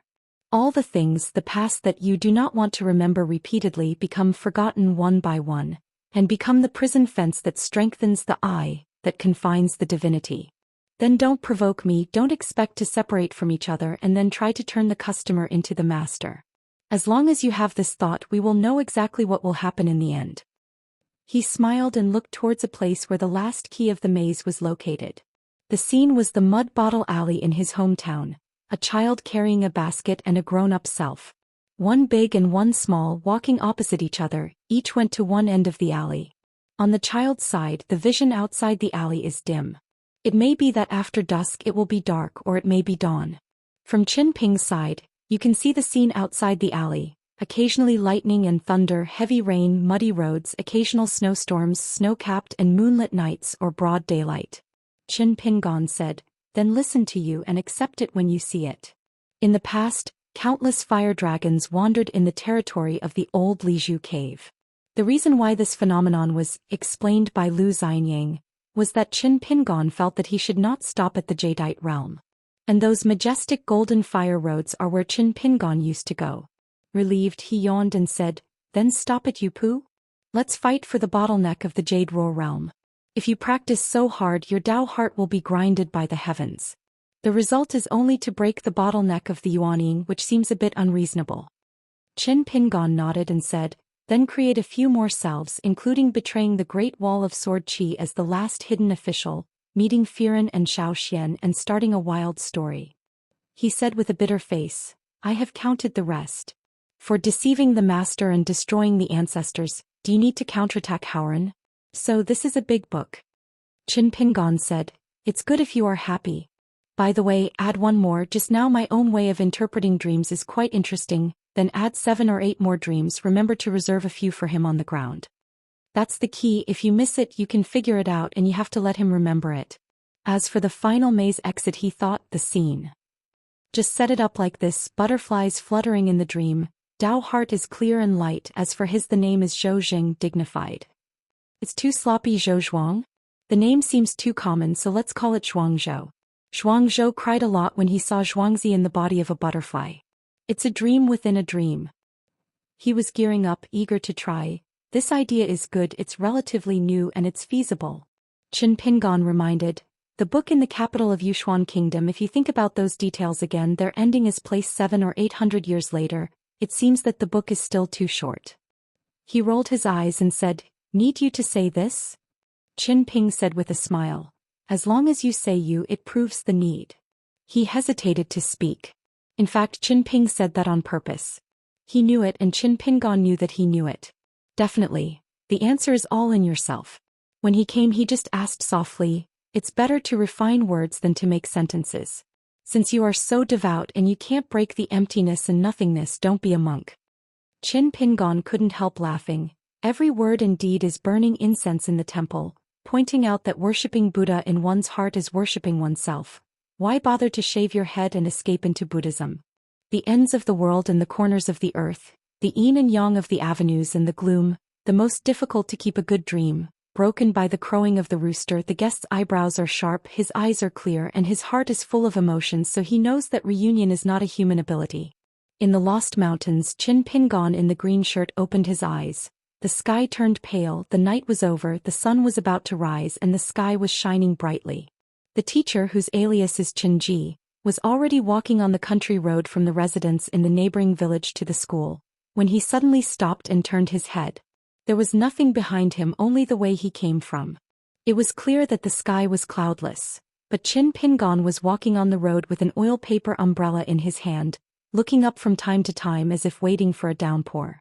Walking and walking as expected, the world waited for the patriarchs of the 3 religions to take a walk. It's raining.